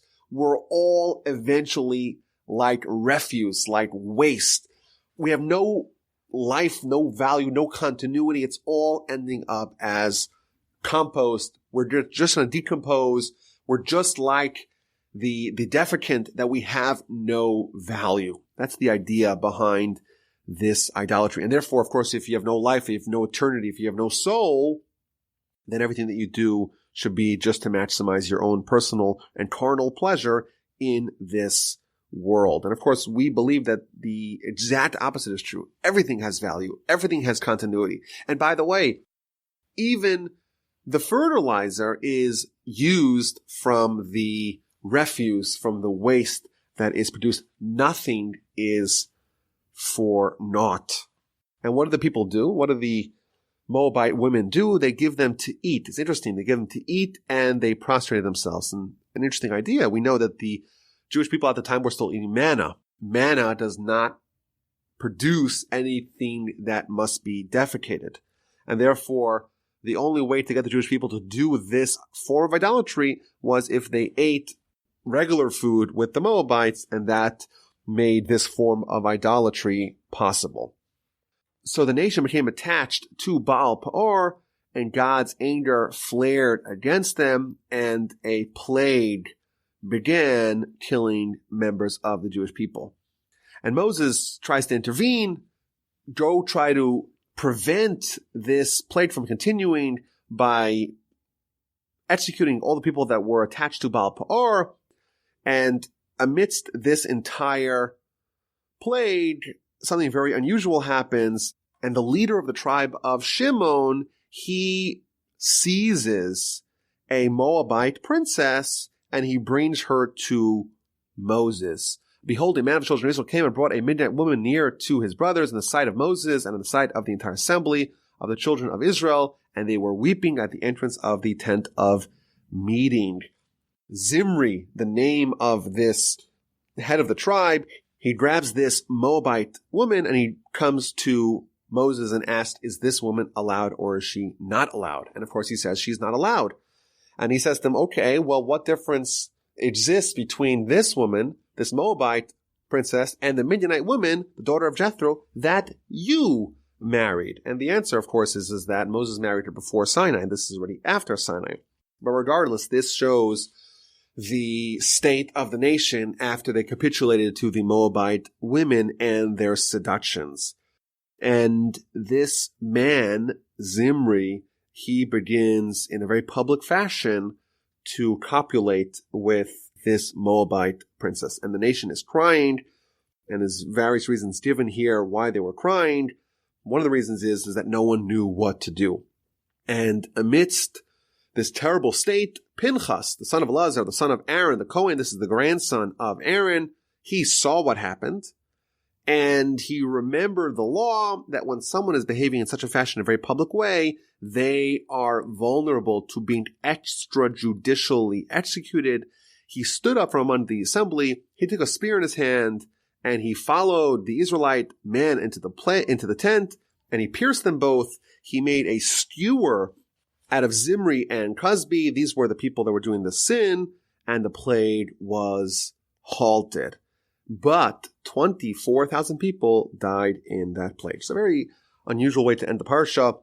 The zealotry of Pinchas, the grandson of Aaron. The reason why he's attributed to Aaron is because Aaron, of course, was the paragon of love, of fellow man, of kindness, of bringing them close to Torah, and yet someone like Pinchas is justifiably the descendant of Aaron because he was the one who, notwithstanding his love of his fellow man, was motivated by zealotry of his love of God to stop this madness and to execute both Zimri, the Jew, the head of the tribe of Shimon, and Cosby, the Moabite princess, and to go kill them in order to stave off or to stop the plague and to restore order and restore the will of God. And of course, next week's parsha continues with this narrative. The parsha is called Pinchas, named, of course, after Pinchas, and the ramifications of his act of